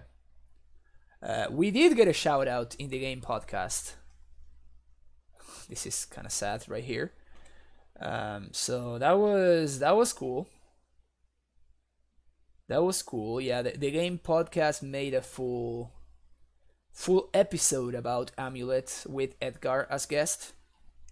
It's actually pretty great. So for people who haven't checked it out yet, I recommend you check it out. The game podcast, which is spelled GAM. It's pretty sweet. If you haven't ever checked it out, I recommend you do so. It's with Jerry Thompson and Brian Gottlieb. And it's very, very good. It is basically what I like about it the most is the fact that it's like a competitive Magic podcast rather than like a just a random, like for example the MTG Goldfish podcast is one that I listen to sometimes, but then just they start talking about like Commander and stuff like that, and like, ooh, this card is gonna be good for Commander. And I was like, I don't care about what you're saying right now at all. So I just stopped listening to it because it was just not my. I was not the target audience, but for the game podcast, it's actually they talk about relevant stuff for the most part. Sometimes they talk standard, which I'm not a fan of, but you can't have it all. Can't cast this one either. This one gives me some incentive to play out the Temple Garden though, because I could rev for 4 if we draw a blue source. So I guess I'm gonna play it out.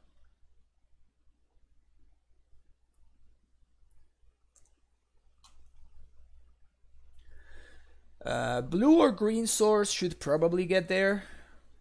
Preferably a blue one so we can rev before we attempt to go off with Ascendancy. We do have a lot of those in the deck. We do have quite a bit of them. Utopia's Fraud would do it, Abion the Growth would do it. Trace would do it, Fertile Ground would do it, any fetch or breeding pool would do it. So I still think we should be favored. But, well, there we go. Sweet. So I'm going to pass the turn.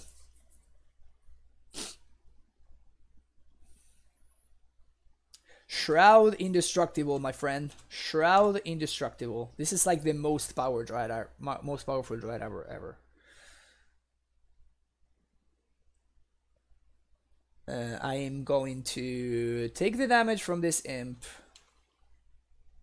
see what my opponent does, and then EOT I'm going to rev for 4.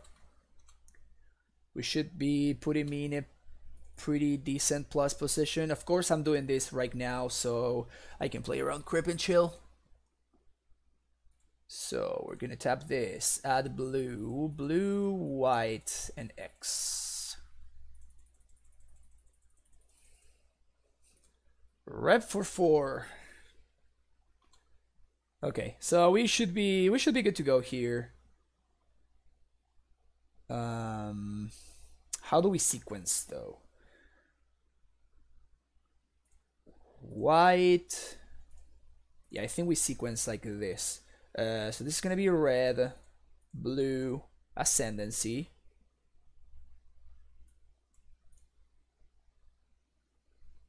And now we're going to Abundant Growth this here.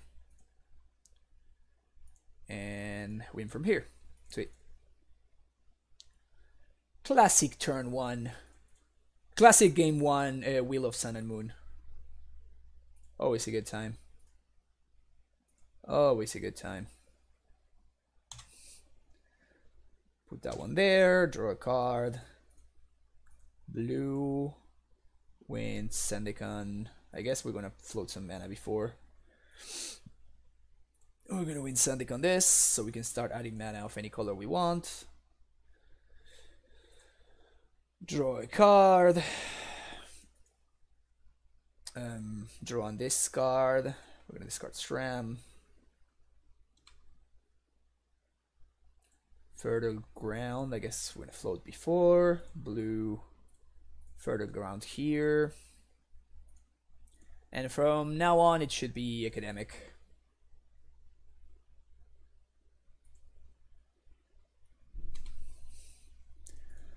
So green, add a blue, green, add a white, blue,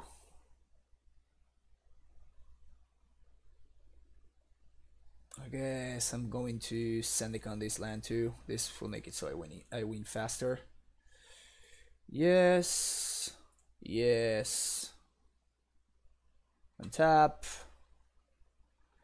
So green, blue, white, red, green, blue, another Ascendancy. This should speed up the process quite a bit. Discard, green, red, green, green, black. Glitter and Wish.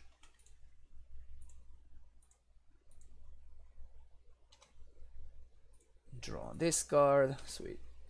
Not draw on this card. I just have a weakness from casting Rakdos' Return, so I think I'm gonna Rakdos' Return my opponent's face again. Mostly because I can. Which seems like the best reason to do things in Magic. So I'm gonna go for the Rakdos' Return kill.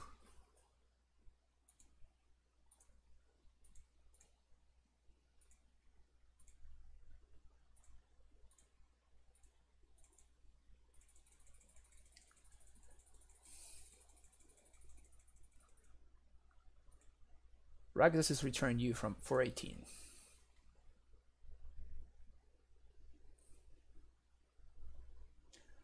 We didn't need to SRAM. SRAM was basically overkill. At this point, I'm just drawing so many cards that it just doesn't matter. Put those cards on the bottom, yeah. 18 you put those cards on the bottom of your deck, opponent.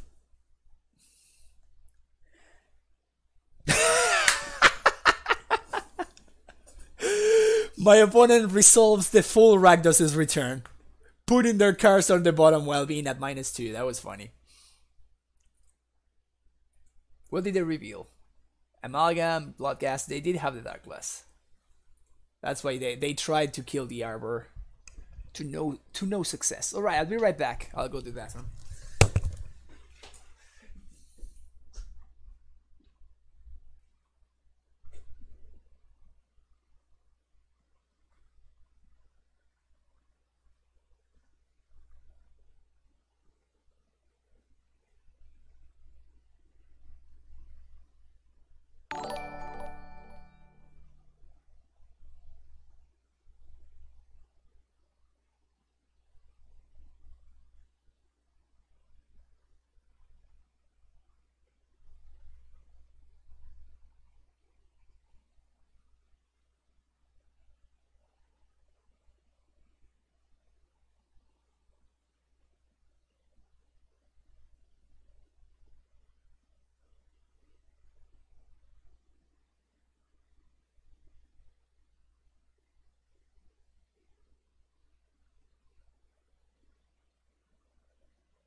Okay, here we go.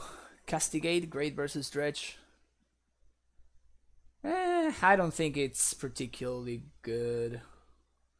If you could like choose multiple, I would consider it. But just like 2 mana, actually 4 mana, because we need to like wish and then we castigate. 4 mana for 4 mana to exile a single card just doesn't seem good enough. This is the Dredge killer, which I don't expect to be as effective this time around because of boarded in. I don't think I want to, honestly. Okay, this time my opponent keeps 7. Things are gonna be worse for us. I guess I'm keeping this though. So we are going to turn 1 fetch for a tap Temple Garden. Turn 2 fertile Ground. Turn 3 Core Spirit Dancer. Try to do some stuff. And then we're gonna have access to Sphinx's Rev later in the game. I want to board it in? Oh, okay, fair enough. Okay, we'll do that. We will for sure do that for game 3. Sorry, I didn't understand what you guys were saying. Yeah, it definitely seems better than Terra Eternal, for sure. Yeah, I guess that Castigate is like it's in a weird spot, right? Where you don't really want to like wish for it, so it's actually better for you to put it into your deck, so maybe you can randomly draw it and punish your opponent. Though having black cards in the main with like grounds and traces as our only black sources is a little bit sketchy. Yeah, Dogwave, that's the updated sideboard guide. I've been working on it over the weekend. I've been trying that list, and I have been very impressed with the results, especially going down on Azusa's. Has been something that I hadn't tried before, and I have been like very happy with.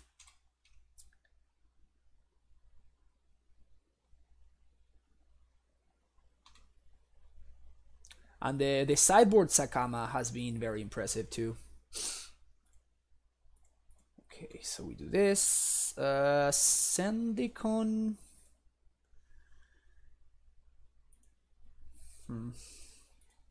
I think I'm definitely fertile grounding this, I guess.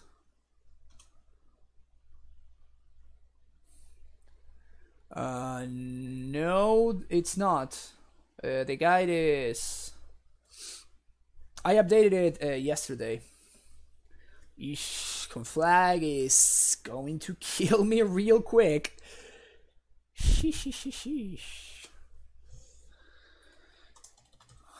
Conflag's gonna kill me real quick. At least Loam doesn't do anything, and my opponent doesn't have a looting. Oh, they have a reunion. If they have reunion, why didn't they reunion last turn? How is casting Loam? Oh, they are conflagging. Okay, if they are conflagging, that would make sense, especially if they have blood gases in hand. Then conflag does make some sense for sure.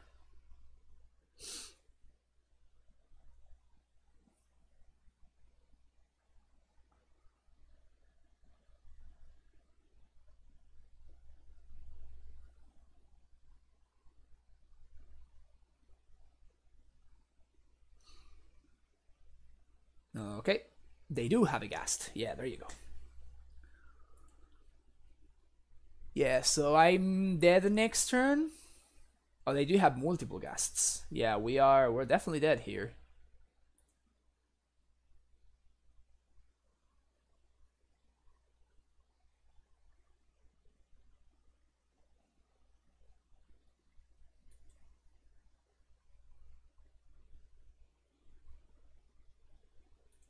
Can I win? Somehow. Don't think I can. Just got dredged. We just got dredged. Okay, so Castigate comes in for like a Terra Eternal, I assume.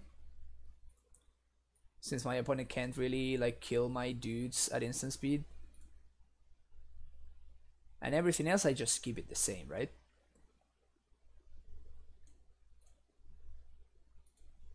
Yeah, seems good. I could maybe side out the Sphinx's Rev. Maybe.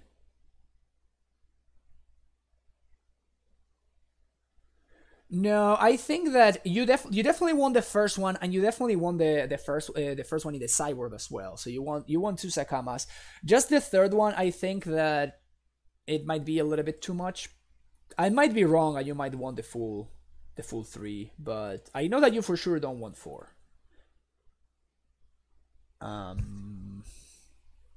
Okay, so we're gonna keep here. Turn 1 forest. Tap for white. And we can turn to Ceram and get some value. Hopefully my opponent spends some resources killing the Ceram, and then we have the second one, so we don't care.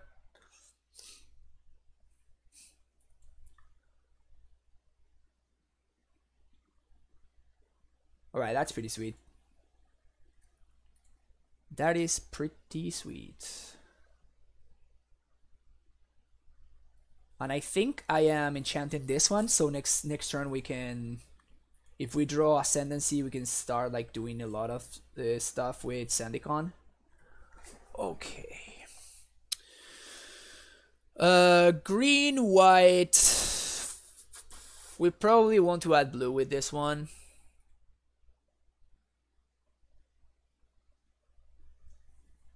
And we're gonna be adding red with the Fertile Ground. Alright, so hopefully my opponent spends this turn to, like, you know, use resources to kill my Ceram. and then I don't really care about it.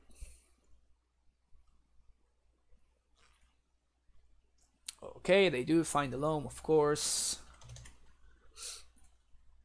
They do find a chill, of course. This, damn, creeping chill was such a mistake. It's pretty messed up how your opponent does nothing, but they are like racing you very, very like well. No, I don't think I'm gonna have time to play Amulet Dinos today. Zack Amulet is how we call it. What is this? They're gonna kill this ram? Oh, please trophy this ram. That if they trophy, oh no, okay. If they had trophy this ram, that would have been great. So crypt and whoops, foothills. Okay. Okay, that's overall a weak turn 2 from my opponent though. Also, SRAM gets to swing for 2. Value. Okay.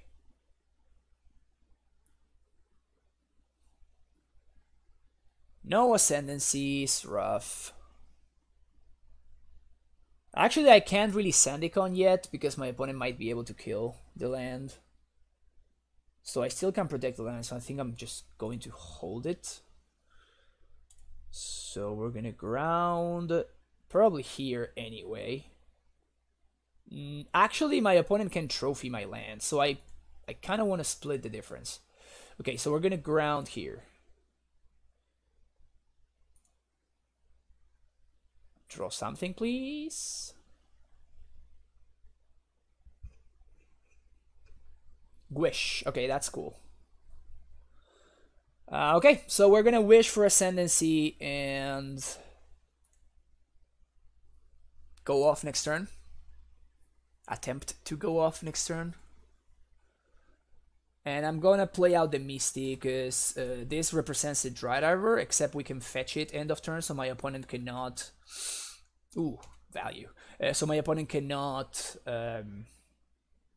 kill it with Conflag. Okay, don't get chills. That's fine. Narcomoeba's fine. Just don't get chills. Sweet. Okay, so they have loam.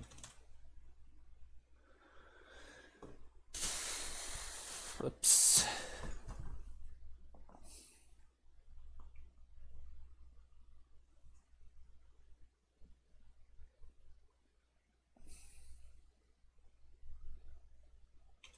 Okay, please step out for something. Whoops.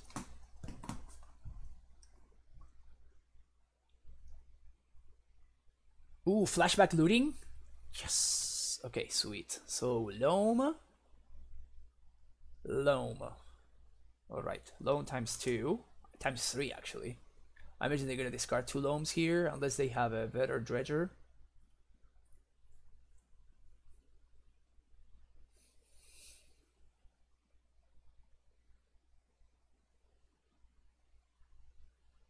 Yeah, so they have 3 loams in hand.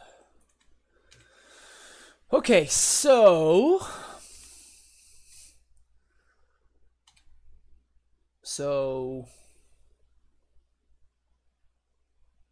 we're gonna tap this for blue. So are we gonna need the colored mana, or are we gonna need the Dry Arbor mana? So we can have a blue, white, blue, red. So we would have white floating, and then we can Ascendikon the basic forest, and we can start making a lot of non-red mana. I think we are gonna be, if we get stuck, we're gonna get stuck either on colored mana or on. We're not gonna get stuck on actual mana because I'm gonna Ascendikon this land. So I think we're gonna get a stomping ground here. So blue, white, red, Ascendancy.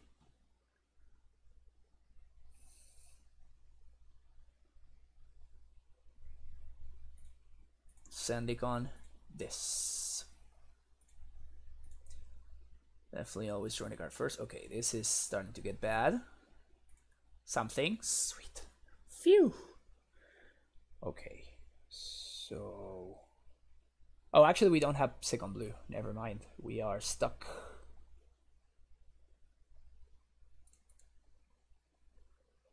Not only we're stuck, we're actually dead.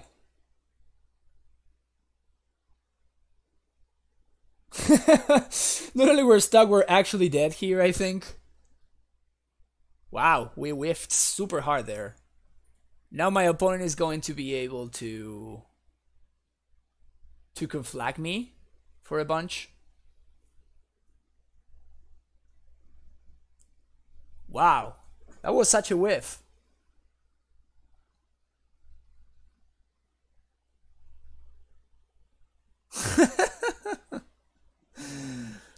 That was such a whiff. I mean, we can attempt to go off next turn again if we don't die.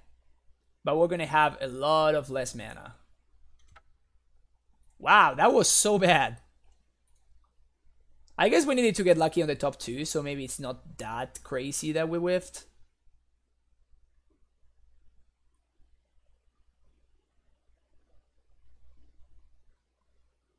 But conflag basically kills me here, most likely.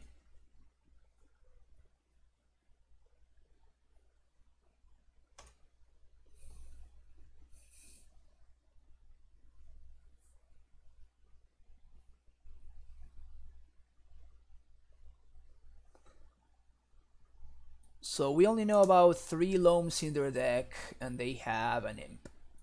In their hand, sorry. And they have an imp. So they can probably... Oh, they just have lethal here, right? Yep, that whiff was pretty rough, because now they just conflag me and I die. I guess I shouldn't have attacked with this ram. Yeah, because now the ghasts are hasty. Alright, we died. Womp womp.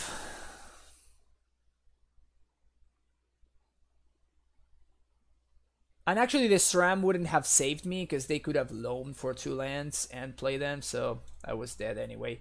Wow, that's very frustrating. That was very frustrating. After a very sweet game 1 against Dredge, we just got wrecked on the other ones. Just whiffed a little bit too much. Just whiffed a little bit too much. Unfortunate.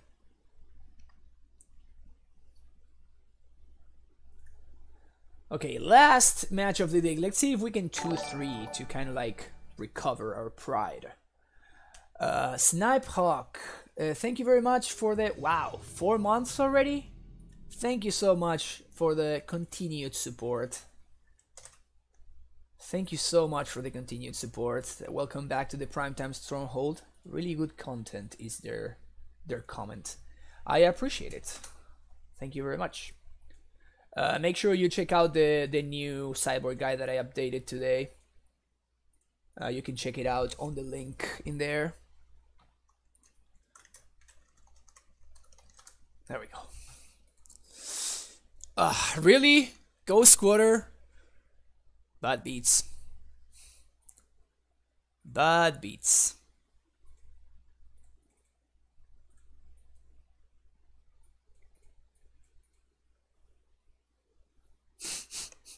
Double Ghost Squatter.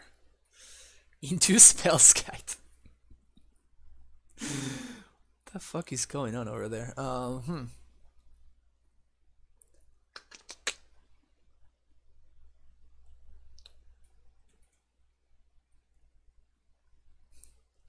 I can Trace with Abundance here.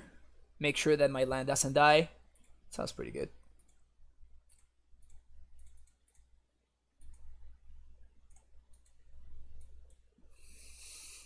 Next turn we Ascendancy, and the following turn we can do some things.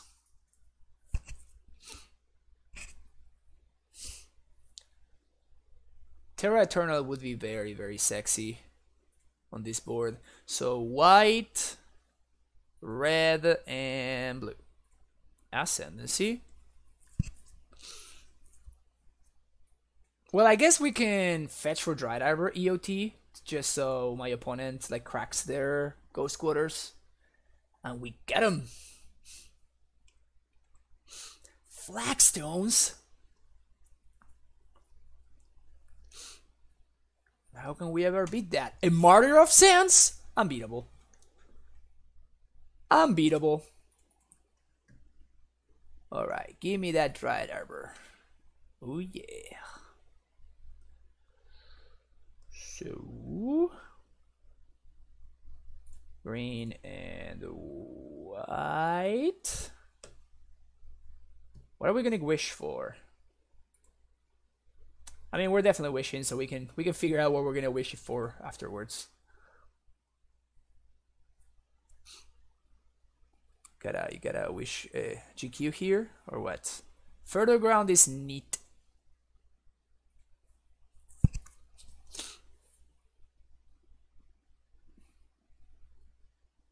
What you gonna do about this one? What you gonna do about this one? No. I got the impression your opponent has Armageddon and they remember this was smaller.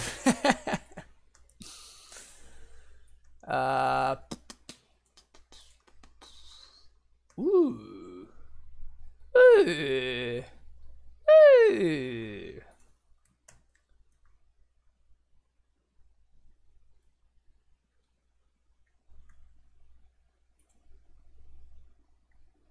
We're getting that guy. We can wish for something else here so we can set up next turn and then do nasty things next turn.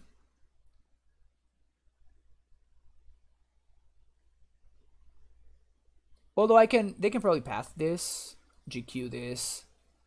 Man, my opponent opening on double Ghost Quarter, it's kind of annoying. What can we... You can get another Ascendancy.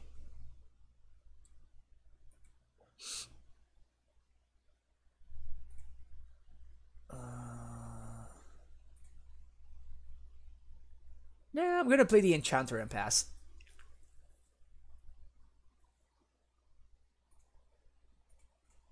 Play my land, pass a turn. I feel like we are still like considerably far ahead here.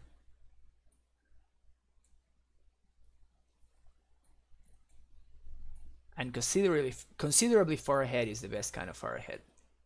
And there, my opponent Ghost Quarters themselves, which I am okay with.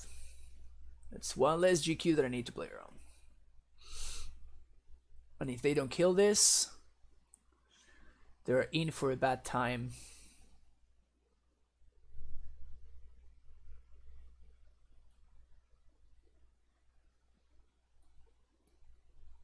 This deck is not very good. Also, what are these land box basics? Come on, opponent. You can do better than this. You're not a monster.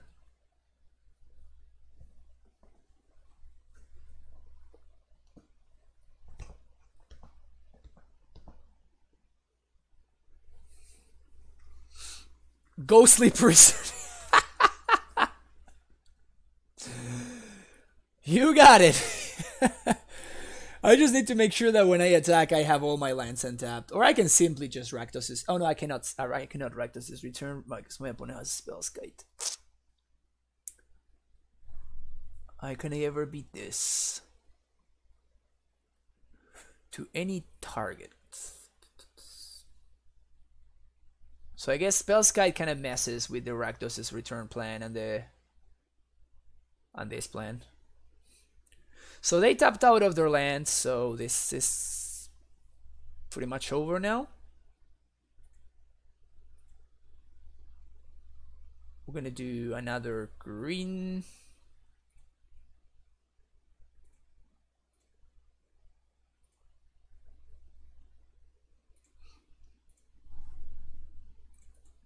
Draw a card. This is not a May also, so I gotta watch out for that. Oh, this is target play. You're correct actually. Sweet, good to know.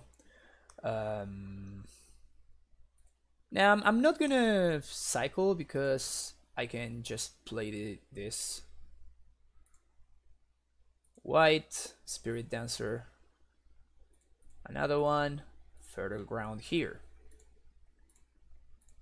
So many cards. No. Untap. Green, blue, and white. Spirit Dancer. Ascendikon.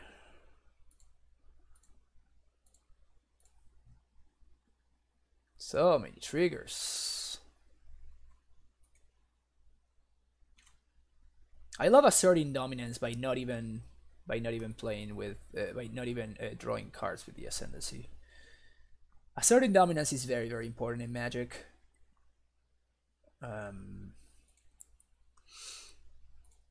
Green.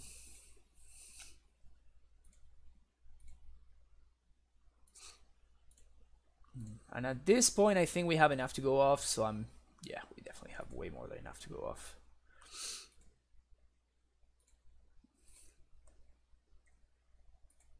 Abundance. White, blue, white, green, Sprawl here. And at this point, we're good to go.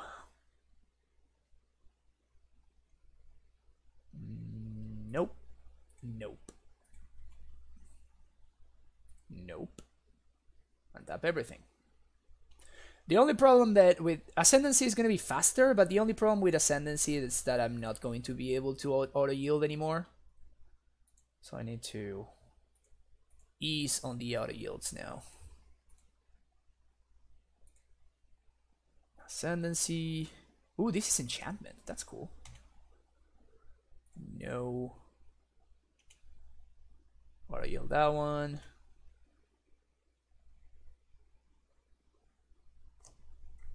Opponent still wants to make me do it, I guess.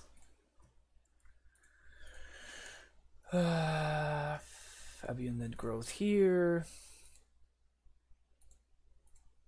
Lots and lots of triggers. Nope. Nope. Nope. Nope.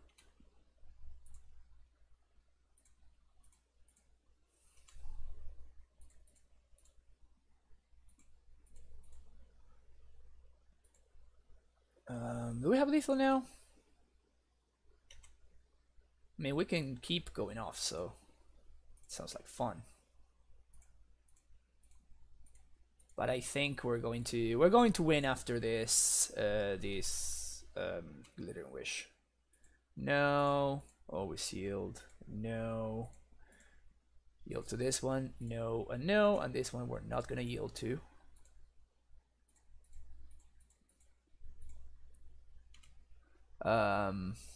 What is this pile? Shadow. This is donation list. Green. Yeah, when you go off this is really sweet. Whoops, no, definitely not doing that. Definitely not doing that one. Well, I guess we're gonna cantrip here. Might as well.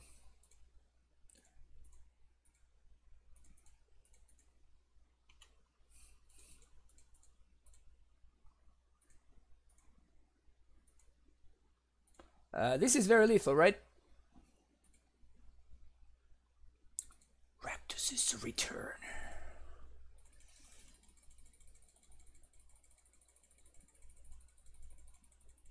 You tapped out of your Martyr?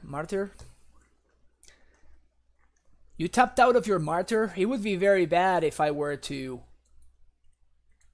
return your face. Okay, so we definitely won the Terra Eternals. My opponent has apparently a lot of LD over there for whatever reason.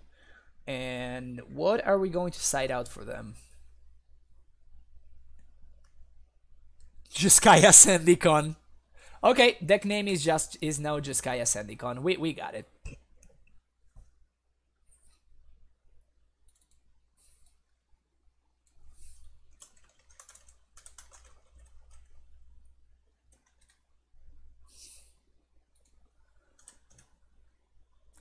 If only a single good thing came out of this stream and it was the deck name, I'm gonna be happy.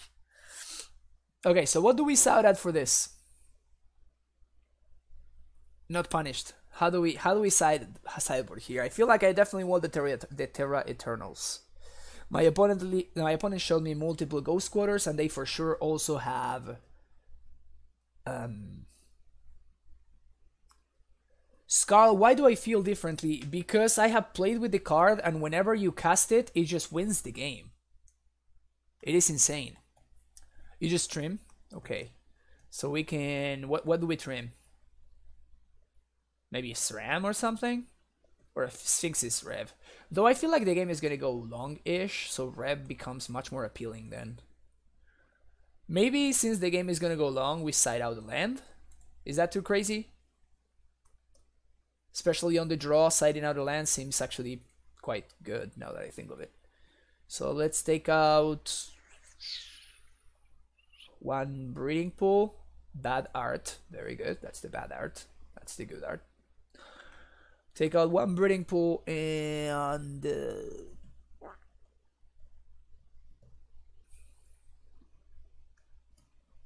yeah, well, Edgar is not very good at Amulet anyway, so I wouldn't listen to him.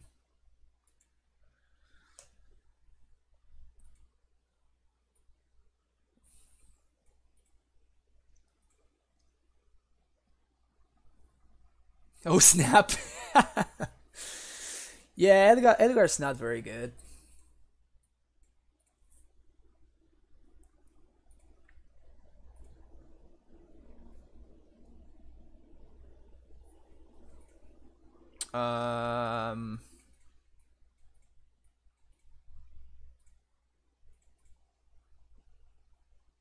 Yeah, we're gonna mulligan this. This hand doesn't do anything.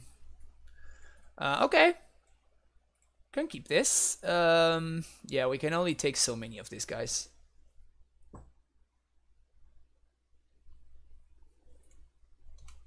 I mean, look at this face. Is this the face of somebody that's joking?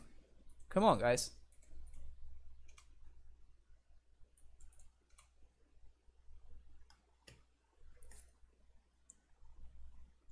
My opponent is playing fetch lands in their Martyr deck? What is going on over there?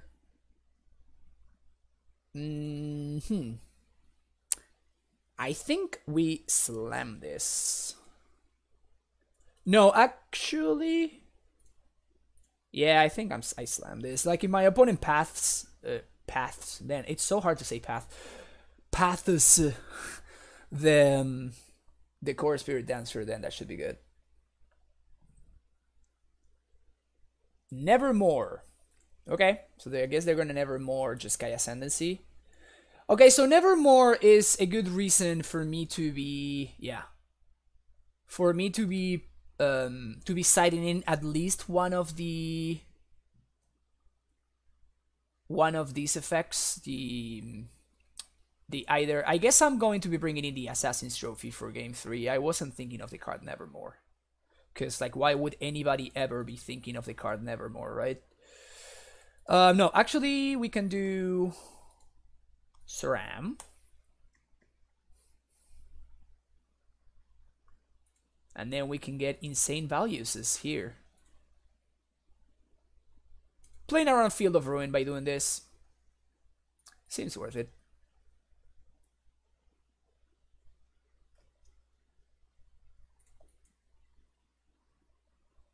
There's my way to get Wear Tear, so we got it covered.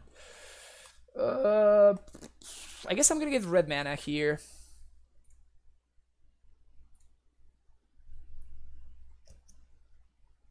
Okay, so yeah, I'm gonna, so next, for the next game, I'm gonna bring in Wear Tear, because now if my opponent plays a second Nevermore on Glittering Wish, it's not that I can't win. I mean, I kinda can't win anymore. I mean, I can still like wish for. Okay, there's the second Nevermore. I cannot wish anymore now, probably.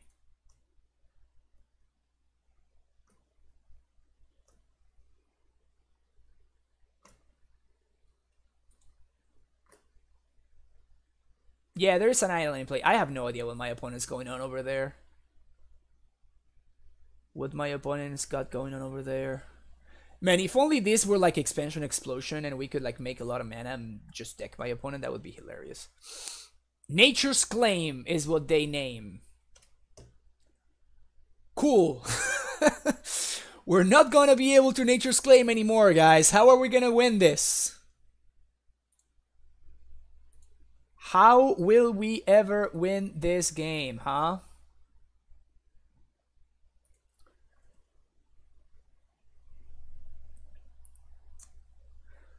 So this is tricky. I think I'm gonna risk it. Like, my opponent didn't name... What are the chances that my opponent has Nevermore number 3? They have to be very, very slim, right? So I am going to get a little bit greedy here. And since anyway I cannot wish plus Wear Tear this turn, there's no need for me to show my opponent what my trick is. So we're simply going to... I could Ascendikon here. If I Ascendikon, I run into Wrath like face first, which I'm not particularly excited about, so I'm just not gonna risk it. Nothing like playing around stuff that your opponent probably doesn't even have, but just because you're so far ahead you can do it. Feels great when you do that. Green, white. I'm gonna Trace of Abundance here, and then we should be in a good spot. Should be able to win next turn. Attack with all for sure.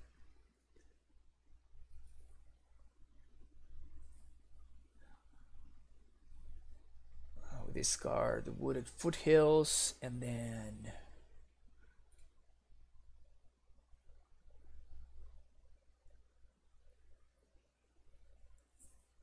nice GQ.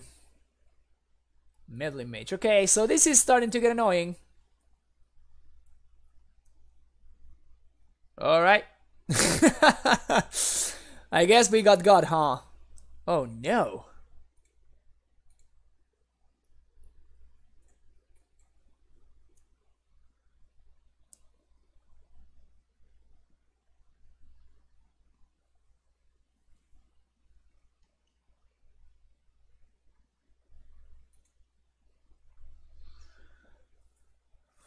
Well, YOLO.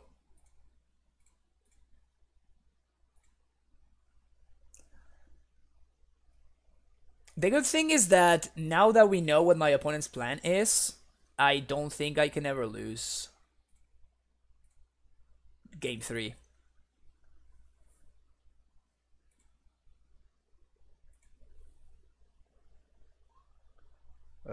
Blue, I guess. Green. Sure. Okay, so we're going aggro.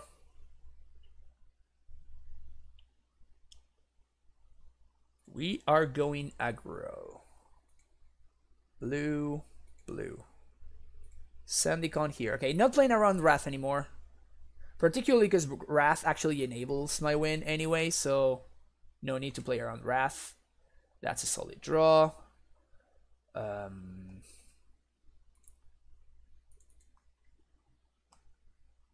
So now we're actually going to win through my opponent's multiple like stuff thingies just by swinging by 4 a turn. This is freaking awesome.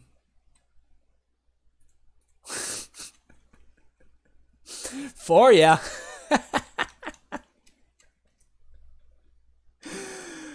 Oh, this is great.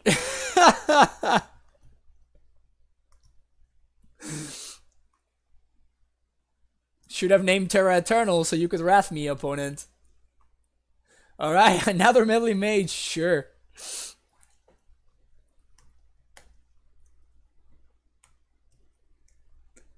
Ooh, more glittering wishes named. Oh, you wanna trade? You got it.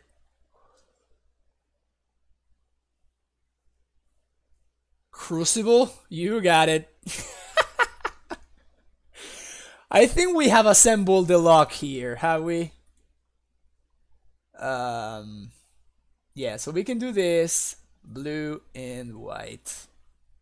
And we can Ascendikon this land. Draw one. Second Terra Eternal, sure. Let's cast that one. And just gonna play another SRAM for value. Play another indestructible 1/1. 6, yeah.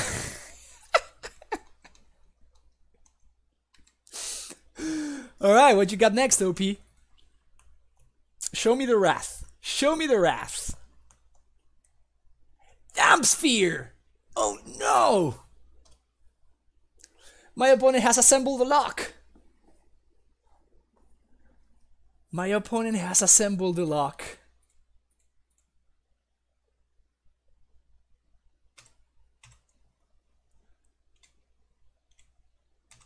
Can't win anymore.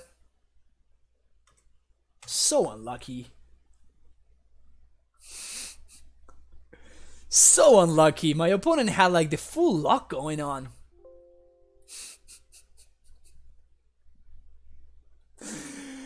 Win Ascendikon Modern Staple. You saw it here first. You saw it here first. Oh my god. This is great.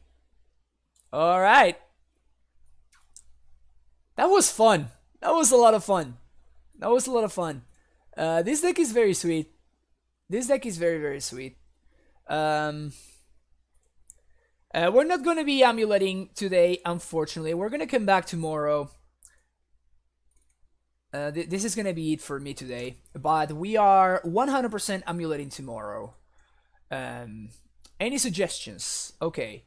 What I have found is that probably the Terra Eternals are not needed in the main deck. It feels like they are pretty sweet in the sideboard, but between like Trace of Abundance, it never was relevant, basically. It might be that, you know, against like bold decks, you just have to play this card. However, it didn't seem particularly relevant against like stuff like Dredge, against stuff like, especially against Phoenix. Like, it feels like we can never in a million years beat a thing in the ice. And that is a little bit concerning. So I don't know. I don't know what the answer to that is. I don't know if just like Glittering Wish for Assassin's Trophy is the way to go. And whether that's enough. That's not a bad idea, actually. That's not a bad idea, just like a one-off. I see why we're playing all forests all the time, and that is because of Utopia Sprawl. Like having a land that doesn't do this, that is not a good target for Utopia Sprawl in your mana base is a very, very, very high cost. And also the mana has been like we found ourselves multiple times in the position where. We found ourselves multiple times in a position where we were not able to cast Ascendancy. Like against Dredge, we had to wait like 5 or 6 turns before we were able to cast Ascendancy because we had like Dried Arbor and basic forests. So I like having access to multiple basics, and I like having access to the fetches because of course, not only Blood Moon, but also Field of Ruin. I feel like, you know, we didn't play against Control or any Field of Ruin deck, but I feel like we definitely want to have access to like a ton of basic forests. But maybe we can do something like... Just Arbor seems so good. Maybe -1 Breeding Pool, and we can play... That's the ugly art one. Maybe we can do -1 with a Breeding Pool, and we can do... What's the name of this of the card? It's not Quagmire. I can't remember the name of the card. Activate creature land, I guess. Maybe this works. No. Creature land.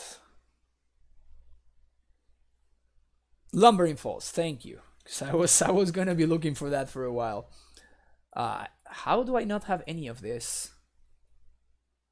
I drafted a lot of Ascendikon. I never opened this card. So unlucky. So that would be something. Then maybe we want to, well, in the main deck, there's no need for us to have a multicolored card, so we can maybe play like something like Path.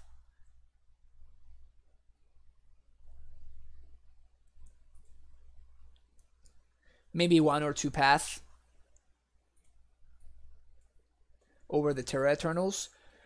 Sphinx's Rev was relevant basically never also, so maybe you can simply take this out, or you can shave one SRAM. Although I guess like Core Spirit Dancer is worse than SRAM since you're literally never putting an enchantment on this. It takes some of your combo potential for sure, but it adds a little bit of resiliency in terms of being able to play around stuff that you are otherwise not able to play around. Yeah, so just the one of Lumbering Falls, I guess. Lumbering Falls. Fair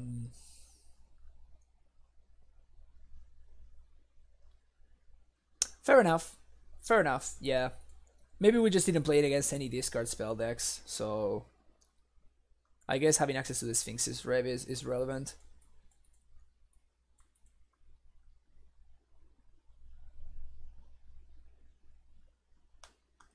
Maybe you want Decay in the sideboard over Trophy. Like, what are we destroying with Trophy? Well, I guess we can destroy Thing in the Eyes, but we're destroying that with Decay anyway, and we're playing around counter magic. The thing is, I don't like having black cards in the main because our only black sources are Utopia Sprawl if we really nerf ourselves and name black, Abundant Growth, and I guess we have like 12 sources, so it's not that terrible considering you're not gonna need this in the early game really, but more of a mid game stuff. You know of doing for that. Shadows, I mean, Magic Online, I think it's by far the best software that you can do to Goldfish Amulet. You can go onto the play lobby, I think it's on the queues, and you like choose your deck. Let's say you choose Amulet, and then you choose tournament structure, no, format. On format, you choose, no, that's not it.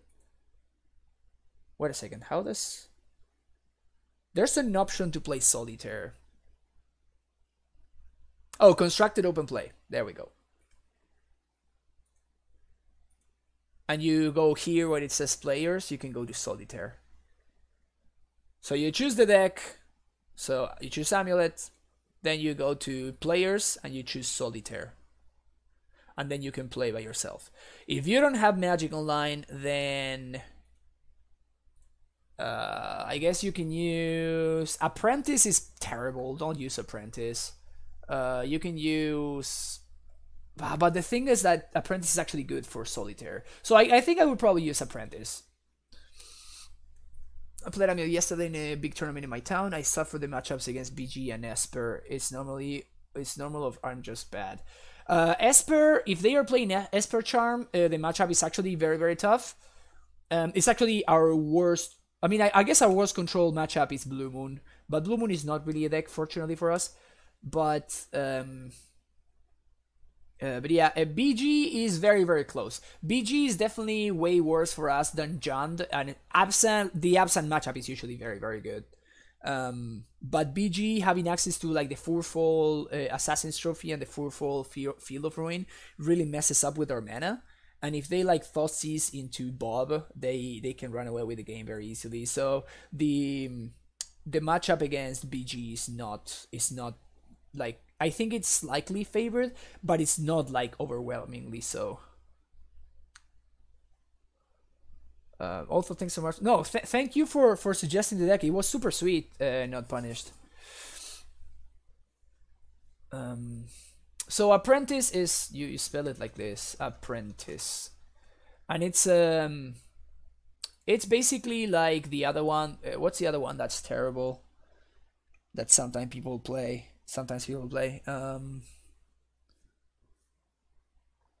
I can't remember the name of the other software, but yeah. So this is basically, but in Apprentice, it's not rules. Rules are not enforced, so you have to like do everything, which is fine. I mean, if what you want to do is only goldfish, it's whatever. Like you don't care.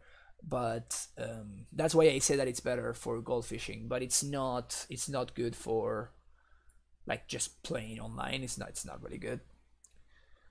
But yeah, there are a couple of softwares out or of softwares to play.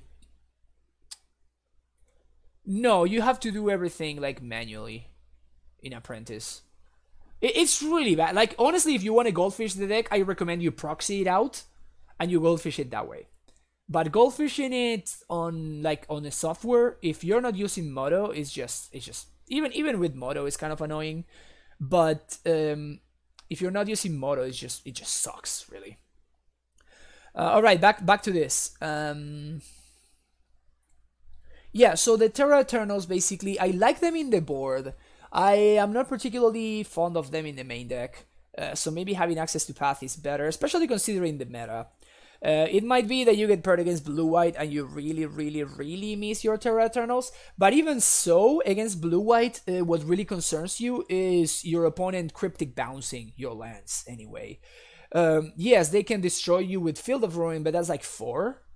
And cryptic, they have like the 4 cryptics plus the 4 snapcast or the 2 or 3 snapcasters or something. So I think that what you're really concerned about in the blue-white matchup is the cryptic, not the path, not the Field of Ruins.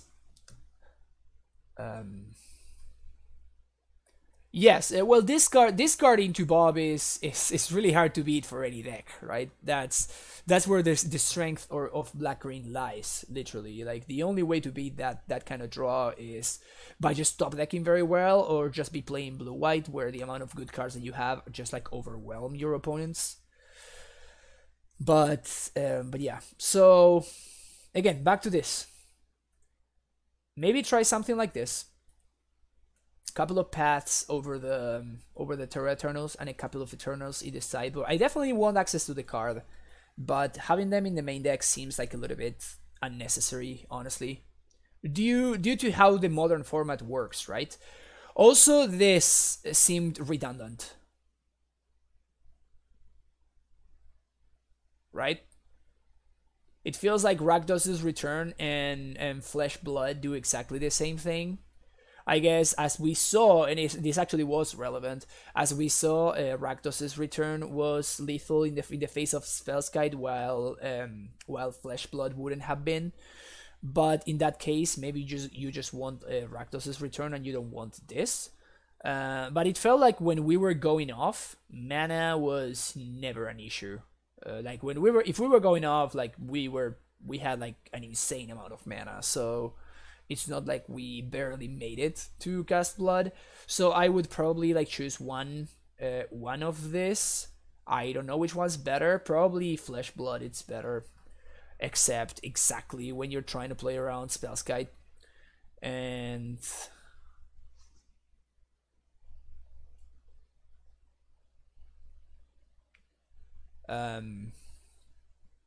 Yeah, that's another idea. Again, I don't think you want access. I don't think you want the full 4 Terra Eternals, right? You can just like have 3. Idolum seemed like a pretty bad beating. So I would also, that's like even another reason to want to have access to Path in the main deck. Like you literally cannot beat Eidolon if it comes down early enough. And Dawn Infusion might be a little bit too cute. So I would not be like upset if you cut this for another Eternal.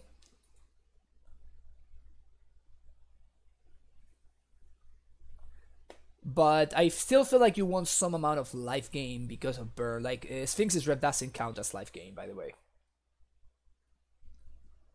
Yeah, Spirit Link is legit. Spirit Link is legit. I'm just saying, you know, Path to Exile just does basically the same, except it just also answers Sting in the Ice and other stuff that you can't beat otherwise. Though Spirit Link is super sweet. Yeah, at one point I was playing, I can't remember which, I think it was like the Mono Black Eldrazi, like back in Eldrazi Winter when they just printed the Eldrazi, and I was playing a little bit of the Mono Black Eldrazi deck, and I was playing Vampire Link, which is the time shifted version, and it was pretty sweet. Oh, Vampiric Link, that's why.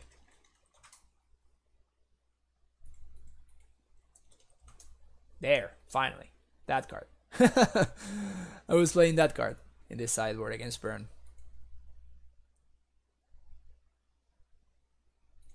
Yeah, for sure. I agree. I think that Path is the best way to do what we are trying to do in the main deck. So that is the main change that I would make. Then here, again, what I was saying, like the redundancy between Flesh Blood and Rakdos' Return. Honestly, I have not played the deck enough to like tell you which one is better. So I'm 100% sure that there are situations where you want Flesh Blood over Rakdos' Return, and there are situations where you want the opposite. I mean, we did find the situation where we wanted the opposite. So I haven't played the deck enough to tell you which one of this is better, but it seems like devoting 2 sideboard slots to this effect seems like a little bit too much. Feels like you want either or.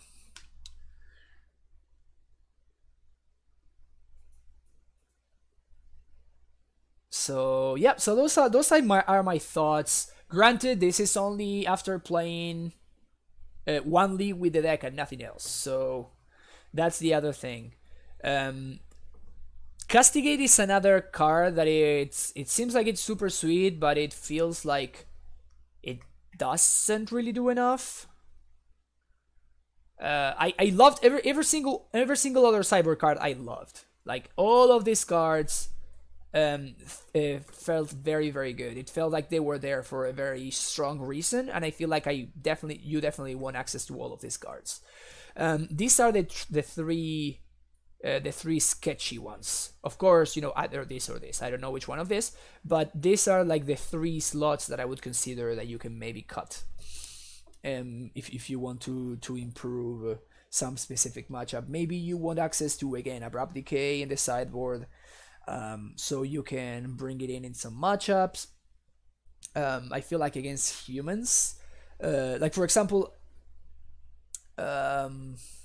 maybe Fracturing Gust is not good enough due to the, you know, dis-synergy with your own enchantments, right?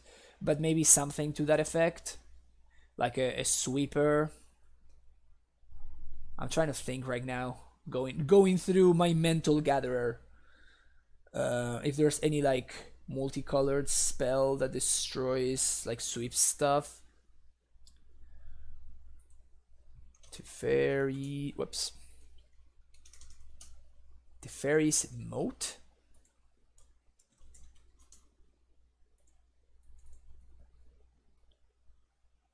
Wow, this card is legal, cool. Creatures of the chosen color without flying can't attack you.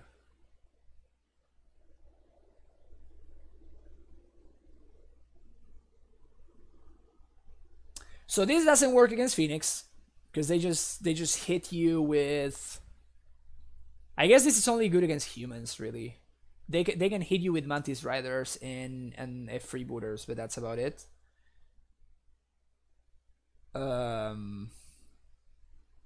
Against Dredge, they can still hit you with Imps and Narcomoebas, though that is, you know, much slower clock. But 5 mana against Dredge is not easy. And against Dredge, you're probably gonna be getting a Wheel of Sun and Moon anyway, like we did. The Tension Sphere is a good one. Yeah, I noticed that in the very first list that you sent me, you had the Tension Sphere, but then you added the Satyr Enchanter. And these cards seem pretty good. Like, having access to an engine in the sideboard was pretty sweet, especially when you have like already the Ascendancy in play and you have maybe multiple glittering wishes, but you just are lacking a way to go over the top. So having access to the Enchanter in the sideboard was pretty sweet. The Tension Sphere is okay. I don't know. It's definitely worth a gatherer search. That's what I'm saying. Again, these are the 3 slots that I'm not sold on. I like everything else that we got going on. But yeah, that would be what I would leave you with, not punished. For sure, if you want to like figure something out, of course. If you have any questions, I'm always available. As I always am available. Oh, Supreme Verdict. Yeah, that's probably like the way to go. Yeah. Yeah, Supreme Verdict is probably what you want. Is there like a verdict that exiles, or a verdict that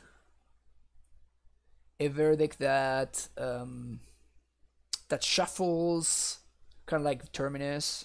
I don't think that in gold colors. So yeah, so this is definitely a consideration. Especially because you want access to multiple cards, and you also want cards that you want to side in, so it doesn't happen like if against humans we have happened what happened in the Martyr matchup, then I don't think we can win, because humans will actually super they will very quickly race you, which the Martyr deck wasn't doing at all. So I think that you definitely want to have access to cards with multiple names that you can actually sideboard in, because if your opponent goes like first medley Mage, Jeskai Ascendancy, second medley Mage, Glittering Wish, then that basically cuts most of your outs. So you want cards that you can post board actually bring in to naturally draw, kind of like Assassin's Trophy. So maybe some sweeper effect that you can bring in. Although we have Spout and Verdict, so maybe that's enough. So you can maybe just like bring in the Verdict and just like have Spout in the board, so you can wish for maybe something like that. Yeah, we're trying to keep it on gold, and Settle the Wreckage is very bad against Freebooter, so yes, I agree, not punished. I think that, I mean, but then like with the second Nevermore they named like Nature's Claim, which is a card that we like, I don't think it's a card that we would be playing. But yeah. Alright, sweet.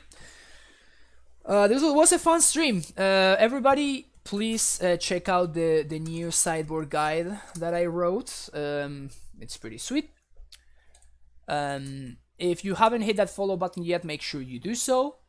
If you want to support the channel, you can subscribe. You can not only get access to my exclusive sideboard guide for subscribers, but you also get access to these sweet emotes as well. It's of course a great way to support the stream as well if you're enjoying the content. If you want to check out these and every other stream, I always upload them.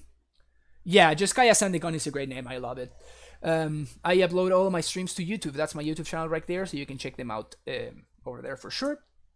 If you want to go on to find me on Twitter, that is my my Twitter handle at fpaulosmtg. So if you have any questions or you want to get notified whenever I go live, you can find me over there. If you want to join the Amulet Discord, that's the place to do it. That's the link for you. And finally, I think, yeah, I'm not missing anything else. If just like today, where we played the deck on stream, this was a donation again by Not Punished. Very much appreciated again. Thank you very much for donating the deck. And you want to like send your sweet 75 to be played on stream. Any donation that covers the entry fee of a league will. I will play your deck on stream, and we will do what we just did, a little debrief, trying to improve, see how the deck played out, what weaknesses it has, and we can hopefully, make the deck a little bit better. But yeah, if you have any questions, feel free to reach me on Twitch, Twitter, Discord, blah, blah, blah, blah, blah. And happy April Fools, everybody. God bless Sakama. Bye-bye. See you next time.